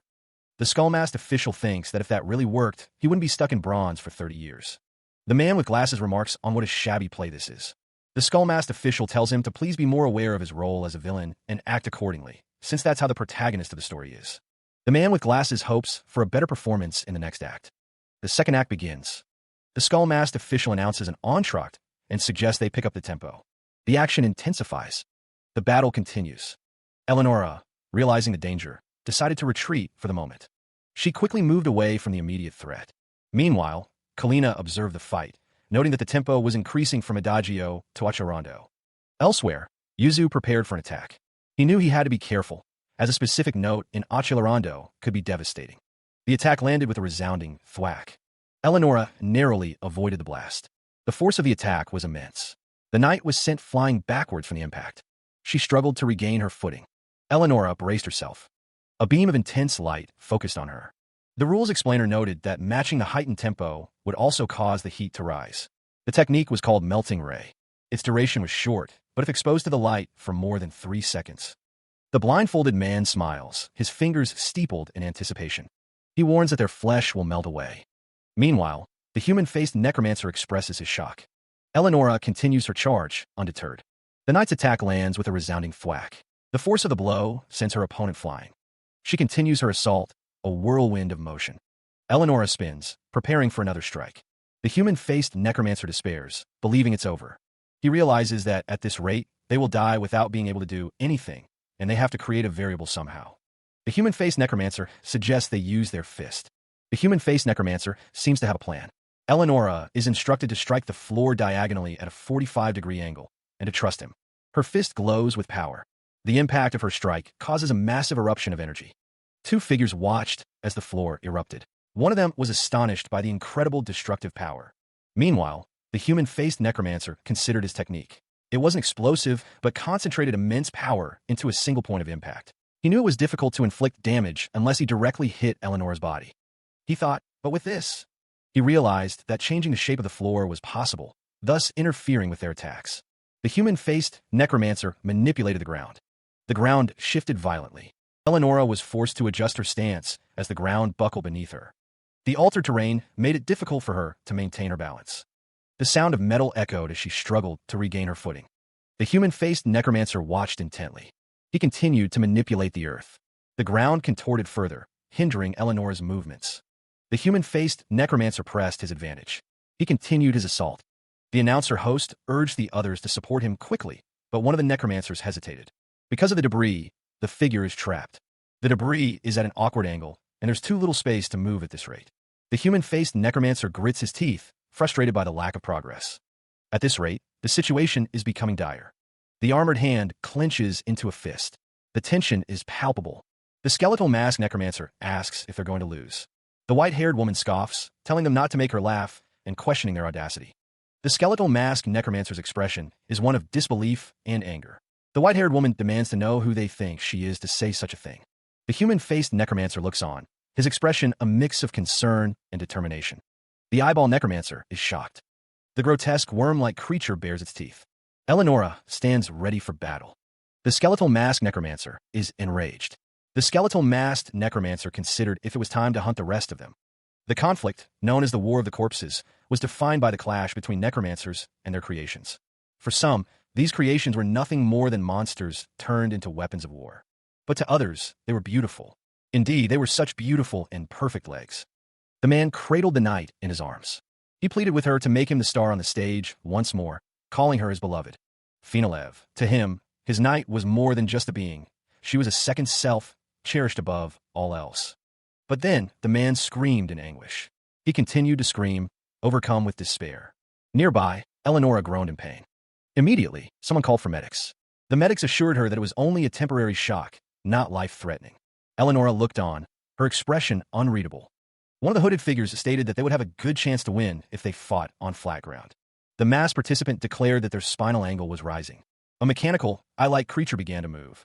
The mass participant stated that they see the world through the mechanical eye. Energy began to gather. Someone approached head-on, seemingly without weapons, prompting the mass participant to deem them foolish. The mass participant declared fusion light. A figure was struck by a beam of red light. The red light intensified as it struck its target. The mass participant looked on in shock. The figure broke through the beam of light. The figure continued to advance, undeterred by the beam. The figure moved with incredible speed. The figure's attack generated powerful gusts of wind. The grotesque opponent's protective barrier shatters under the force of the attack. The masked participant watches as their defense crumbles. The masked participant raises their weapon, preparing for another strike. The weapon connects, sending a shockwave through the arena. Eleonora, struggling to her feet, is nearly knocked off balance by the force of the impact. The grotesque opponent is sent flying backwards from the force of the blow. The human-faced necromancer watches the battle unfold, remarking that pulling the strings doesn't mean the performance has begun. The grotesque opponent's weapon is drawn back, ready to strike. The grotesque opponent declares that this attack means the end of the masked participant. The human-faced necromancer shouts a command. The grotesque opponent's weapon hurtles towards its target. Eleonora is struck by the attack, sending her crashing to the ground. The force of the impact shatters the ground around her. Debris rains down. The arena is left in ruins. A blade glints ominously, poised to strike. The masked participant stands ready, blade in hand. The masked participant finds the situation in Ter's Ting. Meanwhile, the human-faced necromancer urges the masked participant to keep it up, expressing relief. The human-faced necromancer grits his teeth, his expression intense. Eleonora unleashes a blast of energy. The blast of energy hurtles toward the eyeball necromancer. The masked participant dodges the incoming energy blast. He continues his advance. The masked participant's blade cuts through the air. Kalina expresses her frustration. Kalina warns Berter that if the gap closes, it's over, urging him to move. Kalina declares that she just got a burst of energy. The grotesque opponent and Eleonora melt the knights together. The battle between Eleonora and the grotesque opponent continues. The masked participant's attack continues, the red beam cutting through the air. Meanwhile, the blindfolded man holds a finger to his lips, signaling for silence. The red beam continues to bore into its target. The beam's energy intensifies, causing a visible reaction. The energy continues to build, the beam unwavering. The beam focuses intensely on its target. The beam continues to burn through the target. One of the figures in white cloaks exclaims that they've exceeded the limits. The scene shifts to a distant view of a city. Back at the arena, the masked participant's target lies in pieces. The masked participant stands over the remains of their opponent. Eleonora, now wearing a skull-like helmet, stands ready for battle. The figure in the white cloak points a weapon forward. Another figure lies defeated on the ground. The masked participant drove his weapon into the grotesque opponent. Elsewhere, Eleonora stood atop a stone hand. She planted her sword into the stone. The human-faced necromancer paused, catching his breath. The crowd watched intently. Their excitement was palpable. The human-faced necromancer smirked, adjusting his mask. He looked out at the crowd. The cheer felt like a steam of holy water washing away his filthy body. The sensation intensified. He clenched his fist. Yuzu declared that he was Yuzu. It was proclaimed that they should remember the name of the man who would soon be the best. The crowd chanted Yuzu's name as he declared that he was Yuzu. Yuzu repeated his declaration. The crowd watched as the hooded figures stood below. Then, a figure emerged, silhouetted against a red backdrop. The figure declared, "I'm Yuzu." Elsewhere, someone demanded, "What the fuck? Are you here to play around?" Another voice retorted, "While some of us are risking our lives fighting, you've done nothing but stand around doing stupid crap." A cloaked figure was told, "If you would have just helped out, we wouldn't have gotten into such a dangerous situation. Explain yourself." The man responded, "Actually makes sense. Before I fucking kill you." The man in the skull mask was told to explain himself clearly, in a way that even a fool could understand. Meanwhile, the man with dark hair threatened to kill someone. The man with light hair stared intently. He began to write something down. The writing stated that the cat didn't listen to him because... The writing continued, stating that the cat's master was the cat itself. The man with dark hair cursed. He questioned what kind of nonsense that was, asking if the other man was claiming he wasn't the cat's master, despite creating it. The man with light hair stated that he wasn't the cat's master. The writing further explained that the cat only did what it wanted. The man with dark hair was visibly agitated. He pressed the issue, asking if the man with light hair was saying he wasn't controlling the cat and that it acted on its own. He doubted anyone would believe that. The man with dark hair then demanded to know why the man with light hair had joined the War of the Corpses. The writing stated that the cat wanted it. The writing concluded that the cat wanted to come there. The man with the skull emblem on his chest scoffed, accusing the other of speaking nonsense to appear insane. The man with light hair responded that he knew talking was pointless, but he was fighting with his life on the line. The man with dark hair, face contorted in rage, declared that he would kill both Yuzu and the cat. The cat, now gigantic, sat calmly as Yuzu stood beside it. The massive cat loomed over Yuzu, its size dwarfing the young man. The cat's massive yellow eyes narrowed. The cat's gaze intensified. A voice boomed, declaring, "I'm Yusuda." A fist clenched, the voice continuing, "Everyone remember my name." The figure, standing before a crowd, proclaimed, "I am." A man with a mustache looked on with wide eyes. Yusuda thought to himself that he had believed there was no other way and had given up. Yusuda continued his internal monologue, realizing he needed to create new variables and find a way to win. Yusuda stood at a sink, lost in thought. Framed and hung on a wall, a portrait showed a man with graying hair and a mustache. The man, now standing in a well-lit room, examined his reflection in a mirror. He wondered when he had started getting wrinkles. Leaving the building, the man walked down a street lined with stalls. He paused, pulling out a small pouch. He noted that this was the remaining money. Examinando as moedas na mão, ele percebeu que, se comesse apenas uma vez por dia, talvez conseguisse, mas teria que esticar seus fundos. A vendor called out, advertising fresh finger skewers warm and tasty. The vendor continued to advertise the fresh finger skewers, urging people to get them while they were hot. The man's eyes widened as he stared at the skewers. He refused to buy them. The vendor questioned why he kept wasting money when he was broke, but the man insisted that Dora loved these. He wondered how he could just pass by and told the vendor not to worry. The man declared that the annihilation rush technique was almost finished. A woman with blonde hair held a skewer and asked if he was serious and if he had finally nailed it. He confirmed that he had managed to gather the power, but the thing exploded from internal pressure. He added that real cockroaches flatten their bodies to handle force. It was explained that they absorb shock by using their leg joints. The man adjusted his cloak, ensuring the pressure release paths at each joint were properly aligned. He considered the best placement for the finger skewers, deciding it was better to put them in the exoskeleton seams. Balak declared that this time, it was going to work. The woman looked on, a hint of surprise in her expression. Balak demanded to know why she was looking at him like that. The woman admitted she had been noticing something, stating that he usually had dead fish. She told him that he knew that was kind of badass. Balak was taken aback by her comment. He insisted that he still had that. Balak acknowledged that he still had a long way to go, but this time it was different. He could feel it. If he could pull it off, he would finally get famous. Then Balak declared he would. Balak seemed to be muttering to himself. The woman encouraged him, saying that this time, he could definitely do it, and no matter what happens, she would always be rooting for him. She told him to hang in there. Balak looked on with a smile. The aged wooden table sat still, the dust motes dancing in the faint light. This time Balak thought he could really succeed. Balak stood at his workbench, the tools of his trade laid out before him. He repeated to himself that this time he could succeed. This time, Balak's brow furrowed with determination. He wondered if he could really succeed. Doubt crept into Balak's mind. Since when? Balak questioned how it had become so hard to imagine himself succeeding. Even in dreams, the one on stage, getting flowers and applause, it was never him. It was always someone else. Balak stood alone, silhouetted against the dim light. He wondered if this time was really different, or if he should just give up. But if he gave up here, Balak wondered what would be left of him. If he gave up now, Balak thought, he was just a loser who wasted 30 meaningless years. That couldn't happen, not after the way he let those 30 years. Balak's face contorted in frustration as he lamented that his efforts always amounted to nothing. He vowed that this time would be different. He repeated to himself that it had to be different this time, for sure. He steeled his resolve, declaring that he would make it happen. Meanwhile, the scene shifted to a dilapidated building, its windows dark and foreboding. Inside, Eleonora complained that her scalp was burning because of her eyes, but affirmed that this time would be different. A figure in a white cloak remarked that it must be because she was naturally gorgeous. The figure cautioned her not to say things like that, adding that if she didn't like it, he could trim it, as he always cut his own hair anyway. Eleonora retorted that it wasn't exactly cute. The figure responded that it wasn't like she could go to a salon or anything, and that just trimming the ends was fine, reassuring her to trust him like when they were fighting. The sound of snipping filled the air. Eleonora questioned why he was like that, as the figure stated that he had fixed it.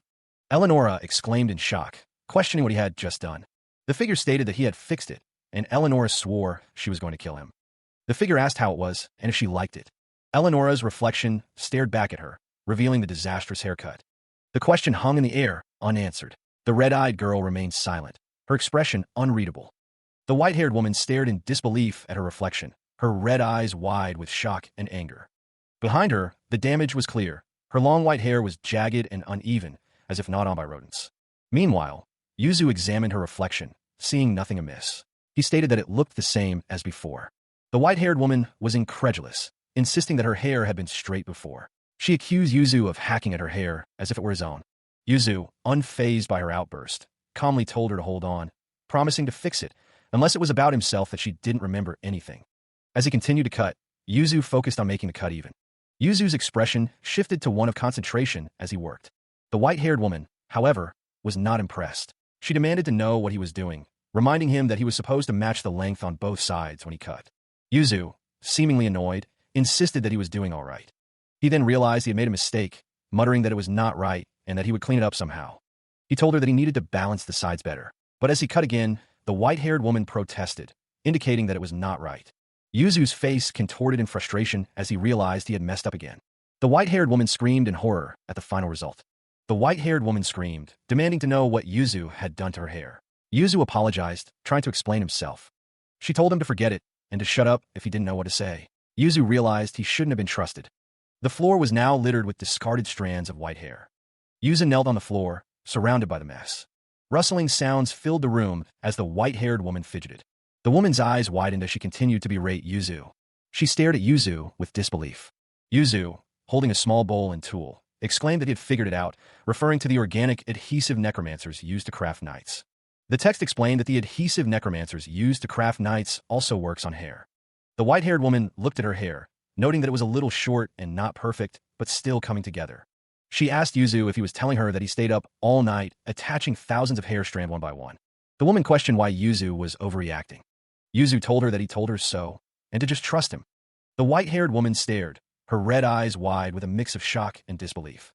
Meanwhile, Yuzu, kneeling, continued to mix the paste, reaffirming his commitment to her, promising to keep the promise he made to her, no matter what happened to her hair. Yuzu's expression hardened, a steely resolve in his blue-tinted eyes. He knew that the truth, no matter how unpleasant, would eventually surface. The white-haired woman, agitated, told him not to say things like that if he didn't even. She warned him that she was serious and that he should just not.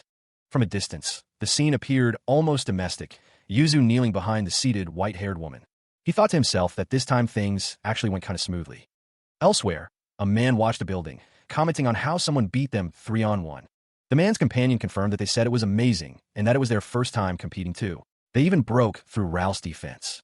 Another man exclaimed that they broke through Ralph's defense, surprised that the other man didn't know, as that was all anyone talked about during prelims. The first man responded that it was Ralph, who was basically invincible, right? He added that the match got pretty intense too. One of the men stated that they were seriously awesome. The other man agreed, but then paused, realizing that the main focus was human. He mused that the silvery pink hair was unusual and probably the necromancer's personal preference, before exclaiming for them to wait. The woman with dark hair questioned what the name of the necromancer they had just mentioned was. The man in the orange shirt clenched his fist. The man with the bowl cut stuttered, saying, us. The man with the afro responded, I think, yeah, us. The woman with dark hair exclaimed that it was a weird name. After receiving thanks for the information, the woman with dark hair was asked if us was a woman. The narrator explained that Eleonora was a pink-haired female knight who crushed everything with a single punch, and that her real name was Eleonora. The woman with dark hair thought to herself that she found it strange that a knight would be of a necromancer, as she thought knights were just monsters with no memory or will of their own. It was revealed that back then, Eleonora was using the alias Raoul. The woman with dark hair admitted that she didn't know how it all connected, but that first she needed to find that necromancer named us. Suddenly, she was struck from behind. The man with the bowl cut commented that she was cute. The man with the bowl cut continued to look at the woman with dark hair. It was stated that there were 9 days left until the next match.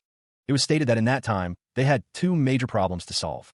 The woman with dark hair had just been attacked, but the young man with dark hair was focused on other matters. He wondered what they were. He believed they needed to name their techniques. Eleonora stared at him, her red eyes wide.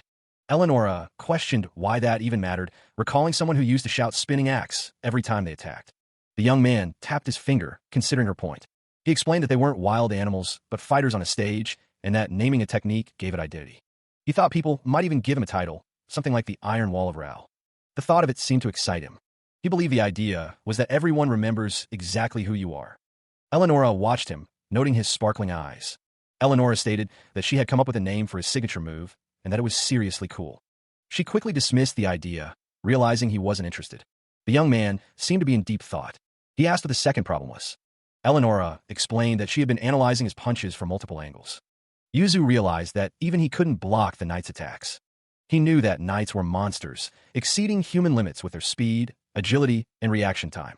Eleonora agreed that landing a clean hit wasn't easy, as their speed surpassed their own. She explained that until now, they had relied on terrain advantages to win, but they couldn't count on that anymore.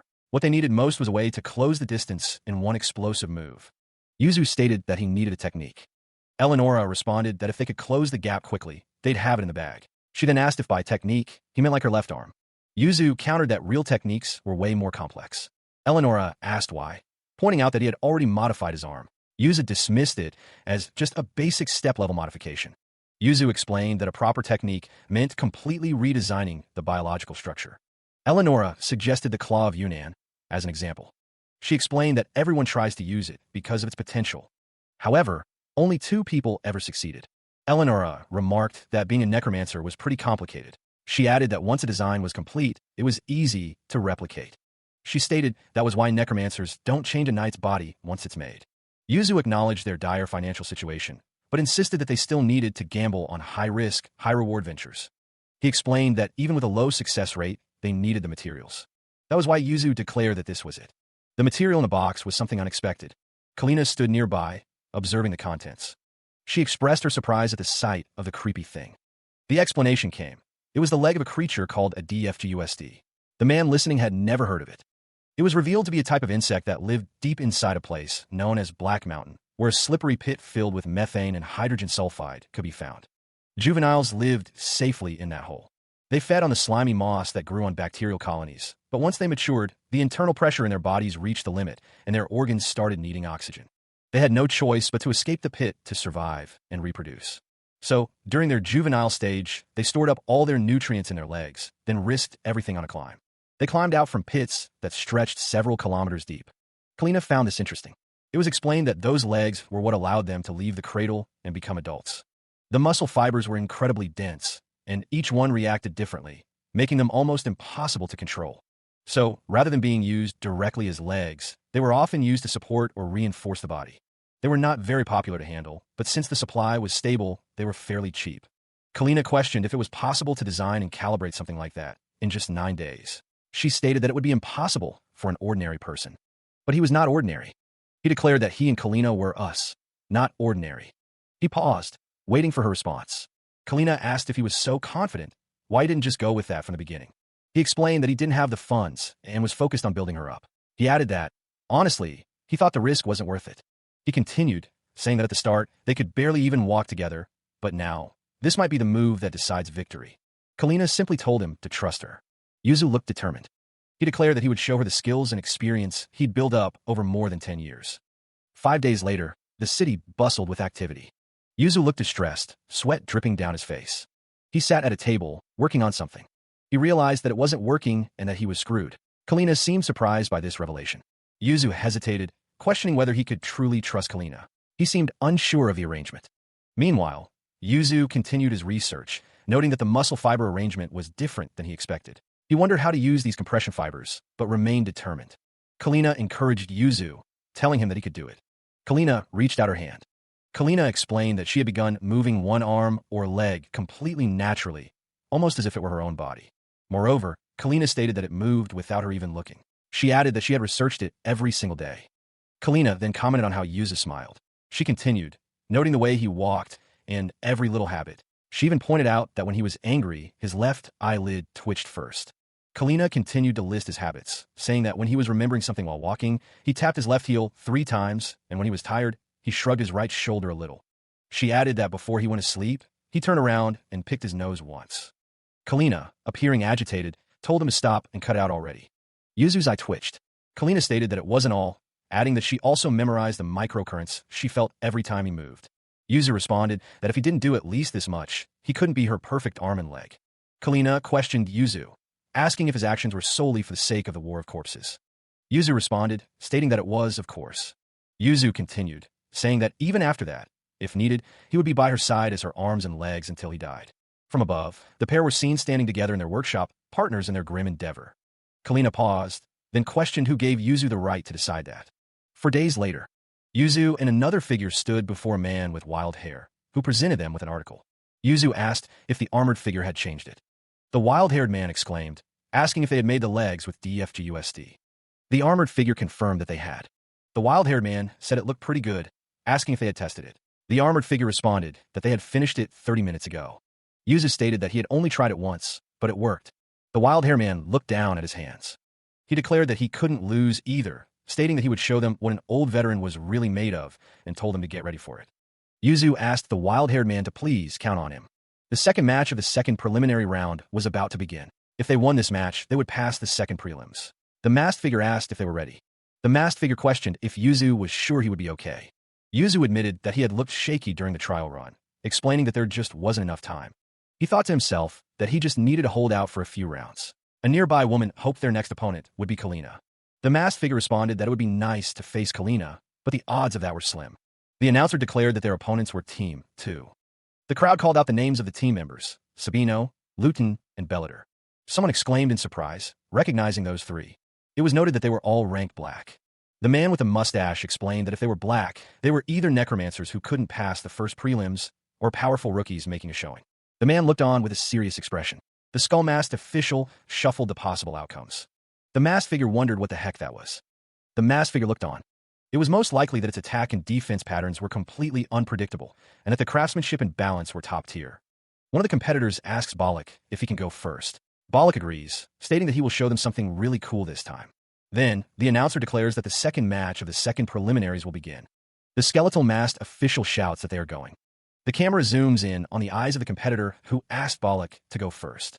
The competitor shouts, pointing his finger. A large beetle-like creature is shown rushing forward, with the words Annihilation Rush. A figure in a white cloak stands between 2 pillars.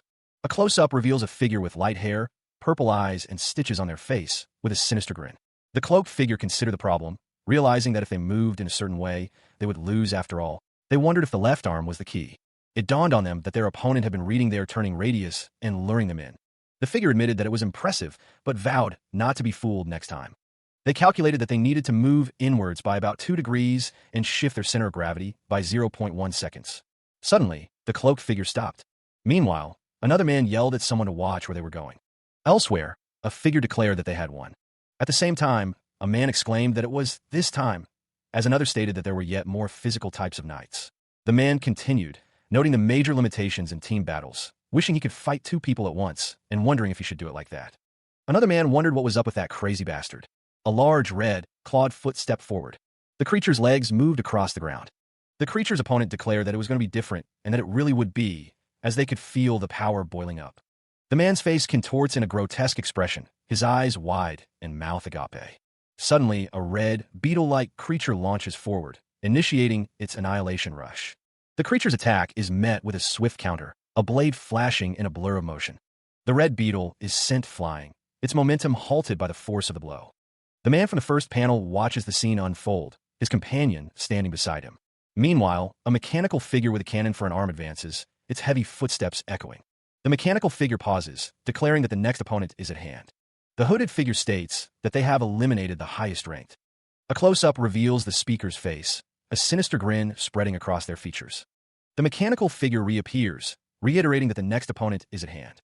A figure on the ground is urged to move their leg as something charges forward, to which they respond that they know and are ready to go. A glowing, blue energy gathers, crackling with power. The sinister figure from before commands someone to leap. Power crackled around the armored figure, energy surging from an unseen source. A guttural sound escaped the figure. The armored figure declared that it was time for one more attempt. The figure commanded its fist to be ready. The armored fist clenched tightly. The figure, despite the pain, refused to give up. Yuzu was moving forward toward a goal. It was like staring at a single, faintly visible dot in the deep, deep darkness. While carrying endless anxiety and trials on his back, Yuzu forcefully took one arduous step after another with feet that refused to move. However, he would not give up. This was his lunging will towards his goal. His goal was within reach. He had decided to call this technique something new. The masked figure held a finger to his lips, a sinister grin visible beneath. Below, a figure was struck by a powerful blow. The force of the impact sent debris flying. The arena floor shattered under the assault. Meanwhile, spectators watched with a mix of excitement and apprehension. The masked figure thought to himself that the next opponent was. His image flickered, distorted by some unknown force. The masked figure's eyes widened, a manic glint in them. Another voice shouted, questioning what he was doing and urging him to kill the opponent who was coming. Yuzu, knowing what was at stake, steeled himself, declaring that he was going again. He believed that if he just killed that guy, they would win. The masked figure's determination intensified, his focus solely on eliminating his target. He was convinced that if he just killed that guy, he would. The masked figure, seemingly in control, declares his intent to win. Yuzu's teammate shouts at him, reminding him that they are fighting together, not against each other. Eleonora is being restrained by the eyeball Necromancer, who is one of Yuzu's teammates. The teammate continues to try and get Yuzu to focus, reminding him that they are on the same side. The teammate realizes that it is no use trying to reason with Yuzu, as contact between players is forbidden during the match. It had been instantaneous. As soon as the match started, the circular-shaped knight. Something bizarre popped out. Immediately after, Yuzu lost his mind and began attacking his own teammate. The teammate wonders if it is a mind erosion-type knight, but to penetrate the mind directly without. The hooded figure is incredibly skilled. Eleonora struggles against the eyeball Necromancer. Eleonora thinks to herself that no matter how much she dislikes the cat, killing it here is crazy, and she needs to snap out of it. She realizes that the force of her arm's movements is stronger than she thought, and it's hard to stop. Eleonora considers breaking her left arm. Eleonora wonders what she should do. The teammate realizes that even mind erosion types can't perform complex mental control, making Yuzu perceive everyone as the enemy. The glasses man contemplated his options, realizing that if he could somehow destroy the caster, they might stand a chance. Elsewhere, the eyeball Necromancer continued its assault, striking down one of its opponents. The glasses man realized he was already overwhelmed just running away from the two remaining opponents. He wondered if he should use the annihilation rush, but feared the consequences of failure. He put a finger to his lips, signaling silence. Another participant yelled to Era that there was no other way and urged her to run away before it was too late. Era stood her ground, a determined look on her face. A pair of glowing yellow eyes peered out from the darkness. One of the combatants was struck down. One of the masked figures declared victory. Another figure lay defeated on the ground. The story is to be continued. The figure landed heavily, kicking up dust and debris. Nearby, a man with a mustache looked on in shock as a skeletal masked figure roared. The masked figure charged forward, leaving a trail of destruction in its wake. A grotesque, multi-eyed creature stood its ground, seemingly unfazed. The creature's perspective shifted, focusing on a single red orb. The orb pulsed with light, surrounded by a mass of shadowy figures with glowing yellow eyes. The creature, seemingly caught off guard, exclaimed that it didn't do it on purpose. The multi-eyed creature lunged forward, its form a blur of motion. The creature crashed to the ground, defeated. A monstrous face loomed, its red eyes glowing menacingly as it questioned something. The red eyes intensified, accompanied by a surge of energy. Eleonora stood amidst this swirling energy, seemingly unaffected. The skeletal masked figure stood over the defeated multi-eyed creature. The skeletal masked figure towered over the viewer, its red eyes piercing and menacing. The title of the conflict is revealed: War of Corpses. The sound of approaching footsteps echoes through the area. Suddenly, a grotesque creature with multiple eyes appears, moving with surprising speed. The creature continues its advance, its form a blur of motion. Nearby, one of the hooded figures warns the others, stating that the cat is approaching and requesting protection while they maintain their mind control. Kalina identifies the approaching creature as a cockroach. The multi-eyed creature continues its relentless advance. The creature strikes, its attacks swift and brutal. Kalina curses, acknowledging the creature's unexpectedly high reaction speed. Another figure dismisses the creature as a useless thing.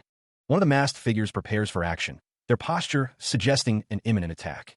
A close-up reveals another grotesque creature, its features alien and unsettling. The unsettling creature is shown in greater detail, its strange anatomy now visible.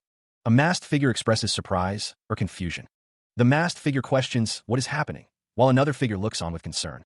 One of the hooded figures warned that the opponent was a mind erosion type knight and to be careful. The other figure questioned what mind erosion meant. The masked figure wondered if everything that had just happened was an illusion. Another hooded figure admitted they hadn't noticed anything, stating that, as expected, they were not an easy opponent. The masked figure declared that they wouldn't let the mind control them again. Elsewhere, Eleonora was told to get ready, and was asked if she had finally snapped out of it. The eyeball necromancer stated that this was the first time they were actually happy to hear her voice. Eleonora prepared to attack. The skeletal masked necromancer seemed confused. The eyeball necromancer and the shadowy figure clashed. A large black bird attacked the shadowy figure. The human-faced necromancer stated that they would take care of it. One of the hooded figures asked what about the cockroach, as the cockroach suddenly exploded. The cockroach died. The human-faced necromancer slammed his hands to the ground in frustration, lamenting that his efforts had once again ended in failure, despite his best attempts. Elsewhere, an older man wondered aloud what was happening. Nearby, a masked figure clicked his tongue in annoyance. Suddenly, a large, black bird spread its wings. The bird dove down, attempting to attack a black, multi-eyed creature. The skull-masked official declared that he would tear someone apart. The black bird bit down hard on the multi-eyed creature. Another figure explained that their mind erosion technique induced a frenzy state. The figure continued, stating that the technique made the opponent perceive their surroundings as enemies and attack them. This was advantageous in the beginning when the opponent's knights were in close range, but inefficient when everyone was tangled up in fighting. The figure stated that now was the time for something different. Two insect-like creatures appeared. The insect-like creature screeched. A figure with glowing purple eyes stated, "Let us." The figure finished, "Show them our power." The skull-masked official put a finger to his lips, signaling for silence. The skull-masked official declares a one-strike attack. A hand clenches into a fist. The fist connects with a grotesque, worm-like creature. The creature is struck with immense force. The skull-masked official's attack continues. The force of the blow radiates outward. The attack sends the worm-like creature flying through the air. Elsewhere, Eleonora's eyes widen. Her expression is one of shock and disbelief. Nearby, two figures in white cloaks fall to their knees. One of them cries out, believing they still have a chance to win. Another demands instructions. Eleonora considers the knights before her. She wonders if they appear to be ordinary necromancers. Two figures acknowledge that they lost this round, but prepare for the next match. The figure with the skull mask vowed that next time, things would be different. His opponent, equally masked, grinned, confident that they would win. The first masked figure clenched his fist. He retorted that his opponent was arrogant, especially considering he was the first to die, yet all he ever did was look down on others. The second masked figure responded that this time he would prove that he was right. The first figure's anger flared. He declared that he would prove it. The two figures clashed. The grotesque opponent continued its assault. It lunged forward, claws extended. Its many eyes narrowed in anticipation. The creature moved with surprising speed. Its multiple eyes tracked its prey. Meanwhile, the human-faced necromancer watched the battle unfold. He wondered what the creature was trying to do with only half a body left. The grotesque opponent continued its relentless assault, its many eyes focused intently. The human-faced necromancer, however, was losing his patience, declaring that he would not be told what to do. The grotesque opponent lowered itself, preparing for another attack. Its jaws opened wide, revealing rows of sharp teeth. The creature's many eyes gleamed with predatory intent. The grotesque opponent landed heavily on the ground, its weight causing a slight tremor. It lumbered forward, its multiple eyes gleaming with a predatory hunger. Suddenly, The creature launched itself into the air, propelled by an unseen force. Now airborne, it revealed a pair of newly formed wings, beating powerfully as it ascended. From the creature's maw came a sound, a distorted imitation of a cat's meow. The human-faced Necromancer and the skeletal masked Necromancer watched in stunned silence. The female knight, Eleonora, visibly shaken, could only stare in disbelief. Eleonora stammered that it was impossible, recognizing the wings and legs as belonging to her knight. One of the skull-masked officials wondered aloud if it consumed other knights to imitate them. The other skull-masked official admitted that he had never heard of such a thing being possible, stating that it defied biological sense. The human-faced Necromancer, equally perplexed, remarked on the bizarre movements and strategies he had never witnessed before. It was observed that the creature restored its damaged body by consuming its opponents, meaning it could design and reconstruct itself in battle. The skeletal masked Necromancer confessed that he couldn't even predict what kind of material it was made of. Eleonora wondered who Era was. Era questioned who they were. A close-up reveals the face of the rules explainer, its mask-like helmet staring ahead. Eleonora and the skull-masked official stood together, the official confident that she had figured out all of the opponent's moves. Sabino was asked if he thought he could somehow defeat the opponent, even though Eleonora was considered the strongest among them.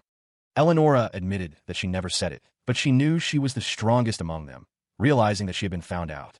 Eleonora thought that strength was something you couldn't hide even if you tried, and that she was saving her ultimate technique for the finals. Sabino believed he had no choice but to unleash it now. The grotesque opponent's feet were shown, stitched together. Eleonora warned them to tremble before the true monster. The grotesque opponent declared that they had. The grotesque opponent's stitched hands were shown. The grotesque opponent was shown from a distance. Eleonora cursed. A figure in a white cloak waved from the stands, saying that Yuzu was cool this time too. The figure in the stands declared that Yuzu was the best. Two glowing hands were shown. The figures stand silhouetted against a red glow, their hands raised. Eleonora, standing beside a figure in a white cloak, stated that they had won this time. The figure wondered if they were not only getting stronger, but more in sync as well. The young man in the white cloak agreed that it was still a tough opponent. It was noted that the opponent even attempted to change its attack strategy through molting. The figure in the white cloak remarked that the opponent was a very creative and skilled guy, and to win the championship, they would have to face him. The young man seemed lost in thought. Eleonora asked if he was worried about something, noting that he had been quiet for a while. Eleonora then asked how being a necromancer worked. The young man clarified that he was more curious about the principle behind making a corpse move as if it were alive, wondering what kind of technical or magical mechanism made it work. The young man stated that there had been a lot of research on the methods and rules. However, the principle behind necromancy was still a mystery. He continued, saying that they did not know the structure and principles that made that possible. Eleonora stated that that was the gist of it, but wondered why. The young man agreed that it was strange, noting that it was a type of knight he had never seen before, and that it could imitate another knight by eating it. The young necromancer considered the implications of Eleonora's words, realizing that the nature of the cat-like knight was more complex than he initially thought. It seemed to possess a form of intelligence or self-awareness. The masked figure affirmed that the knight could constantly grow stronger as long as it didn't die. Eleonora's expression remained thoughtful as she listened. Eleonora questioned how this was possible, given that knights were originally mindless, merely moving corpses. The knight insisted that it still possessed its old memories and could even speak. Eleonora wondered how such a case was even possible and what the chances were of someone else experiencing a similar situation. Yuzu admitted that he didn't know. The masked figure stated that he had never encountered such a thing. Eleonora recalled when she was swallowed by the cat thing. A strange substance scanned every nook and cranny of her body. It felt like the substance was trying to break down her cells one by one. She definitely heard something from somewhere deep within that cat's body. The source of the sound remained a mystery. A voice echoed, contemplating whether it should eat something or not. Eleonora's eyes widened slightly, a flicker of unease crossing her face. She realized that someone was whispering endlessly. Eleonora's eyes widened, a bead of sweat trickling down her face as she processed the situation.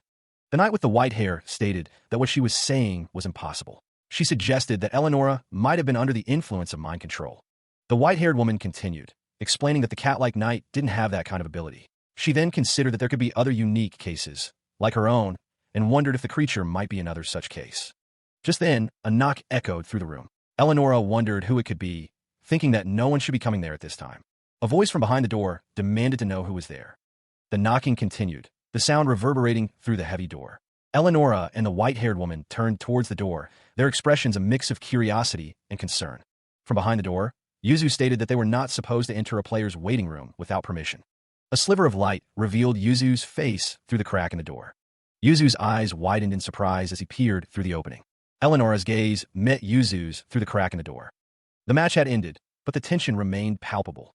Yuzu's eyes widened, a bead of sweat trickling down his temple as he sensed something amiss. Across the doorway, the woman with light hair remained impassive, her gaze fixed on Yuzu. An announcement echoed. The match was over. Elsewhere, Eleonora confronted a cloaked figure. She demanded to know why Era had come here. Back in the corridor, Yuzu realized that she must have thought it was too dangerous during the match. He wondered if she was planning to devour him with her cat now. He then wondered where she had hidden the cat. Yuzu could sense a presence behind the door. An older man's face appeared in the doorway, and he thought the cat must be over there. Yuzu's expression hardened. Nearby, another man celebrated Yuzu as the rising new god of necromancers, also mentioning Era's crazy cat, who eats other knights. The man thanked everyone, saying he had also passed the second preliminary round. The woman with light hair thought it looked like she would really be able to make it to the main tournament this time. The man with the party hat agreed, saying this year was really different, more than ever. The man with the party hat then asked why they brought him here too, as Yuzu looked on. The man with the party hat questioned why he and Yuzu were together, suggesting that as comrades, even briefly, they should at least have a party. Eleonora, standing nearby, asked if Era had agreed to this gathering. The man with the party hat didn't know, stating that Era wouldn't say anything when asked if she was secretly looking forward to it. He then laughed. Eleonora remained silent, while a black cat meowed in the background. The cat's meow echoed as Eleonora continued to observe. The man with the party hat stated that they would have to fight each other in the end anyway. The man with the party hat acknowledged that was true, but fighting together earlier was fun. He asked if it wasn't pretty fun. The man with the party hat continued, saying it had been a long time since he'd done something together with others, so maybe that's why. He admitted that he found it quite fun during his time in the War of Corpses, but there wasn't anything like this. The man with the party hat explained that being next to young geniuses like them made him feel energized, as if he'd gotten younger too, and for some reason, he felt like he could really do it this time. He exclaimed that for some reason, this time was the real deal, and this year would be the year he became the champion and got acknowledged by everyone. Eleonora dismissed his statement as bullshit, declaring that the championship was hers. The man with the party hat looked surprised at Eleonora's declaration. Then, the man with the party hat proposed a toast to his fellow prospective champion, though he seemed less than enthused about the situation. The man's face contorted into a wide, almost manic grin. The sound of his laughter echoed through the room. Meanwhile, the corpses were indeed going down, as two figures celebrated their success. Era, however, remained focused on her task. The man with the party hat watched her, seemingly amused by her efforts. He commented that Era had failed again, while another voice cautioned her not to push herself too hard and to simply not drink if it was too much. The man with the party hat questioned how Era could still be sober after drinking 18 glasses. He found it impressive that she could get drunk after only one glass. The man's face was contorted in anger. He scoffed at the ease that necromancers have these days, reminiscing about having to pick out and trim every single maggot by hand back in his day. The man with the party hat declared that he could do it. He repeated his declaration with even more conviction. The man's face was filled with determination as he insisted that he could. Era watched the scene unfold, seemingly unfazed by the antics of the others. The man with the party hat listened intently as the other man recounted his origins. He affirmed that he had spent his entire life eating leftover scraps, being ignored, and called a piece of trash. But no matter how you're born or raised, the man with the party hat declared that the only one who can decide what kind of person you become is yourself. He then shouted the name Raphael, adding that he thought he'd heard that sentiment before and wondered who said it again. The red-eyed girl tilted her head slightly, seemingly reacting to the outburst. The man with the party hat proclaimed that Raphael was the greatest necromancer and swore he was going to become like him. He leaned closer to the red-eyed girl as he spoke. The red-eyed girl asked if he wanted to become like Raphael. The man with the party hat confirmed that Raphael was the idol of all necromancers. She then asked if he knew what happened to Raphael, prompting him to respond with a confused huh. The red-eyed girl wondered aloud what Raphael was doing now. She mused that it had been a while since she'd heard anything about him, speculating that he must have earned a ton of money and was probably eating and living well. The man with the party hat declared that Raphael was probably doing well because he was an incredible person. The red-eyed girl looked down at a piece of paper in her hands. She continued to examine the document. A hooded figure crumples a document in their hands. The figure, wearing a skull-like mask, stares intently. Meanwhile, the red-eyed girl's expression remains unchanged. Elsewhere, a man's face is illuminated by a red glow. Back with the masked figure, sweat drips from the mask's eye sockets. The sound of exertion echoes. The sound comes from bare feet pounding against the surface. The masked figure shouts that the time is 15 minutes and 13 seconds. Another masked figure announces 14 seconds, then 15 seconds. The sound of exertion continues, and the time increases to 16 seconds. A muscular man runs on a treadmill as the masked figure calls him CEO. Suddenly, the man collapses. The masked figure tells him that he ran for 3 seconds longer than last week, and the man replies that it is good. The man thinks to himself that he has become a better person than last week. The masked figure warns him to keep pushing his limits, but that he could actually die. The masked man, lying prone, thought that he would rather die than fail to become a better person. The figure with the skull mask remained silent. Meanwhile, the figure known as So stood silently. This CEO was the one who grew the War of Corpses, which had been in decline, into the world's top entertainment. He was considered a competent and cool-headed man. Yet, the CEO was also secretive, with everything wrapped in a veil. His age, birth, and even his name were unknown. Nothing about him had ever been revealed. He was a shadow-like man of the war. The CEO definitely existed, but could not be felt. What did he seek to gain from this fight? One of the skull-masked figures asked if this information was true. The other confirmed that it was. The CEO was described as a summary of the noteworthy contestants in the tournament. Wonderful and absolutely wonderful. This would be the most interesting tournament of all. One of the skull-masked figures inquired about the progress on the final preliminary preparations. The other responded that, as could be seen, it was in the final stages. The preparations continued. The crowd waited in anticipation. A voice declared that fighting with the readiness to die would ensure the world remembered their victory. The speaker finished by saying that if they did so, the world would remember their victory. The skeletal mask grins, its red eyes gleaming ominously. The message appears, for eternity. To be continued dash. The number of contestants who had passed the third and final preliminary round totaled 2502. The sheer number of remaining contestants was staggering. The rules for the preliminary rounds changed every time, making it difficult to prepare, but the best approach was to maximize mobility and endurance. However, Yuzu realized they were now facing a very critical problem, and that was... A resounding thump echoed as Eleonora's artificial leg broke again. Yuzu rushed to Eleonora's side, asking if she was okay. Eleonora cursed, lamenting that it had broken again. Eleonora explained that the previous one lasted for 7 uses, but this time, it broke after only 4. She wondered what had happened. It was to be expected, as making legs out of DFGUSDS wasn't easy. Still, Yuzu knew for sure what parts needed to be improved. Yuzu suggested they try one more time. Eleonora managed to use the leg 6 times.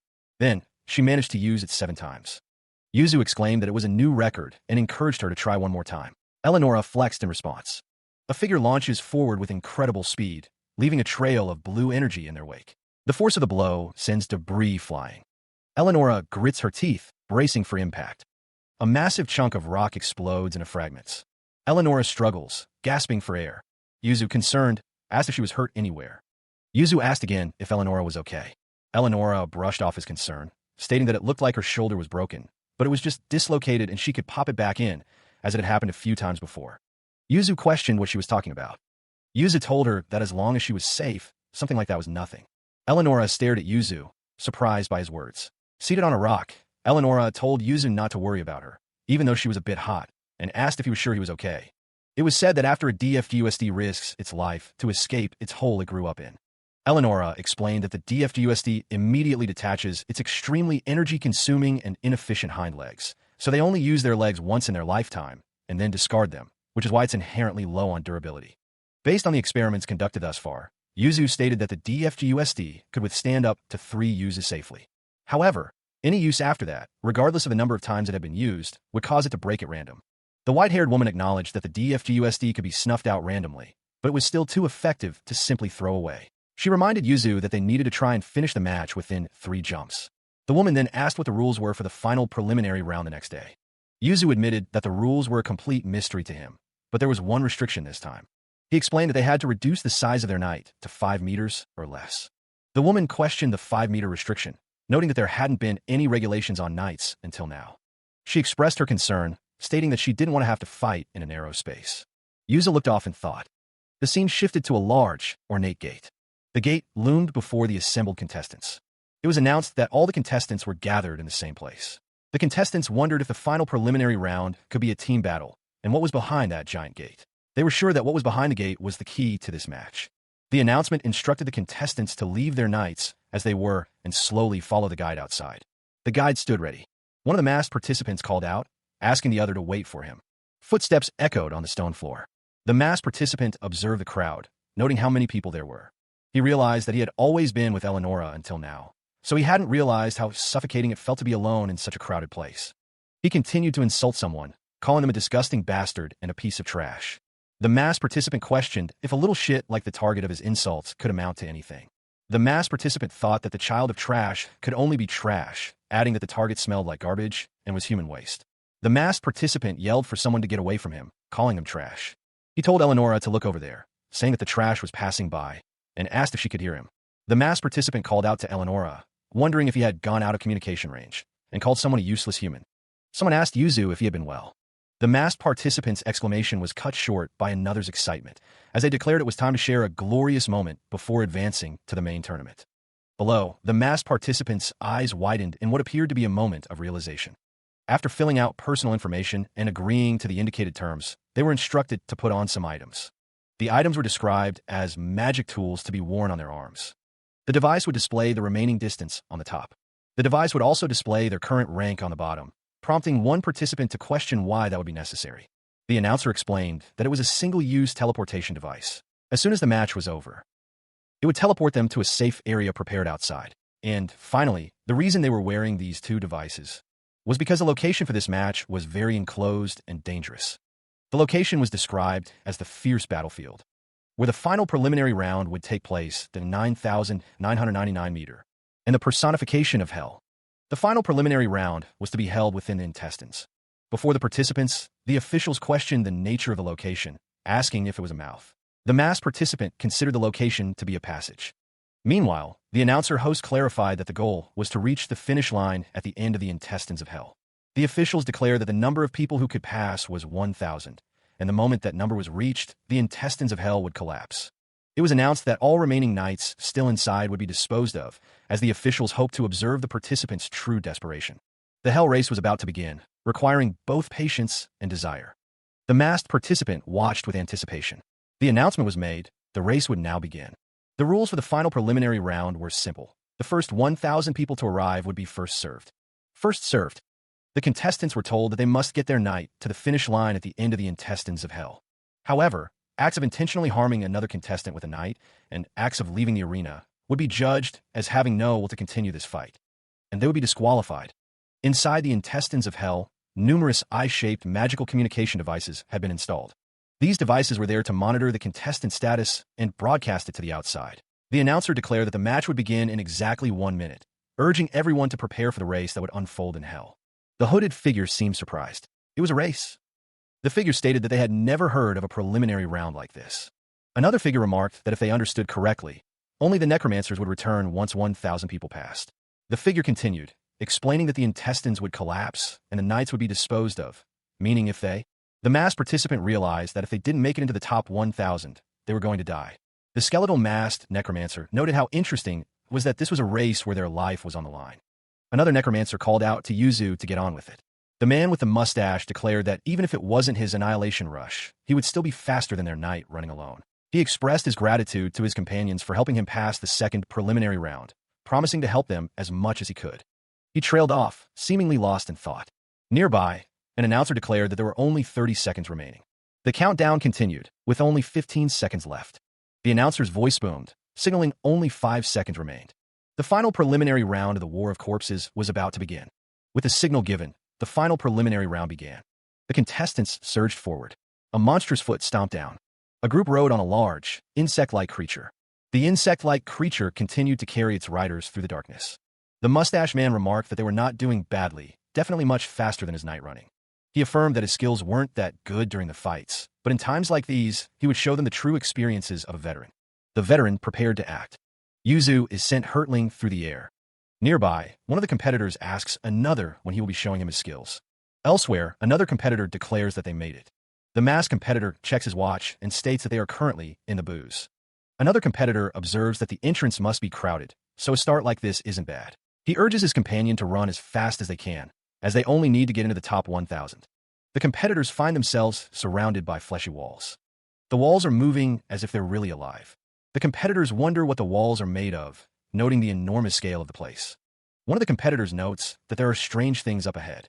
Another competitor wonders what the tongues are. Suddenly, the competitors are sent sliding down the tunnel. One of the competitors screams as they slide. The competitors continue to slide down the tunnel. It is revealed that this is the esophagus of hell. The competitors are in a nearly vertical passage where they just endlessly slide down. He struggled to find purchase, the surface proving too slick to grip. Meanwhile, a voice announced that obstacles were being deployed to impede their progress. The masked participants' eyes widened with concern. Another contestant cried out for help as they slid past. The disembodied voice warned that anyone caught by the obstacles would be immobilized for 10 minutes, urging them to be careful. The masked participant exclaimed in frustration, realizing that the match would be over in 10 minutes. His eyes narrowed, a fierce determination hardening his gaze. A tentacle-like obstacle hurtled towards him. He spotted a blue, disc-shaped object ahead. The masked participant dodged the tentacle, narrowly avoiding its grasp. He declared that if he were alone and caught, it would be over for him. Another contestant was ensnared by a tentacle. The masked participant warned someone that they were sticking too close, indicating that he couldn't. A close-up revealed the red eye of a monstrous figure. The masked participant shouted for someone to go to the left. Another tentacle descended as the masked participant urged someone to the left. The masked participant shouts a warning to those behind him, urging them to stay alert. Another contestant propels himself forward, battling against the current. The intensity of the situation is etched on the face of one of the competitors. Another warning is shouted as more obstacles appear ahead. One of the contestants declares that they will push through any obstacle in their path. The contestants continue to navigate the esophagus, dodging the fleshy obstacles. One of the competitors shouts the name Eli. A skeletal warrior pushes forward, undeterred by the challenges. Two hands grip tightly, perhaps offering support or bracing for impact. The hands remain clasped as the contestants continue their descent. The competitors continue to dodge the fleshy obstacles as they descend further. Another contestant is sent flying through the air. One of the contestants wonders if this part of the trial is over, while another asks how far they have come. One of the competitors estimates that they have traveled about 800 meters. Checking his wrist device, one of the contestants notes that their current rank is in the 9,000s, which he considers a close call. The masked participant let out a cry as they continued to move forward. The masked participant stated that they were late and falling behind, urging Yuzu to go faster. The masked participant exclaimed that they had gotten it. The other contestants wondered if Yuzu's cockroach could fly, and if it even had wings. Yuzu was surprised to hear his name being called. The grotesque opponent cheered for Yuzu the whole time, telling him to look at his face.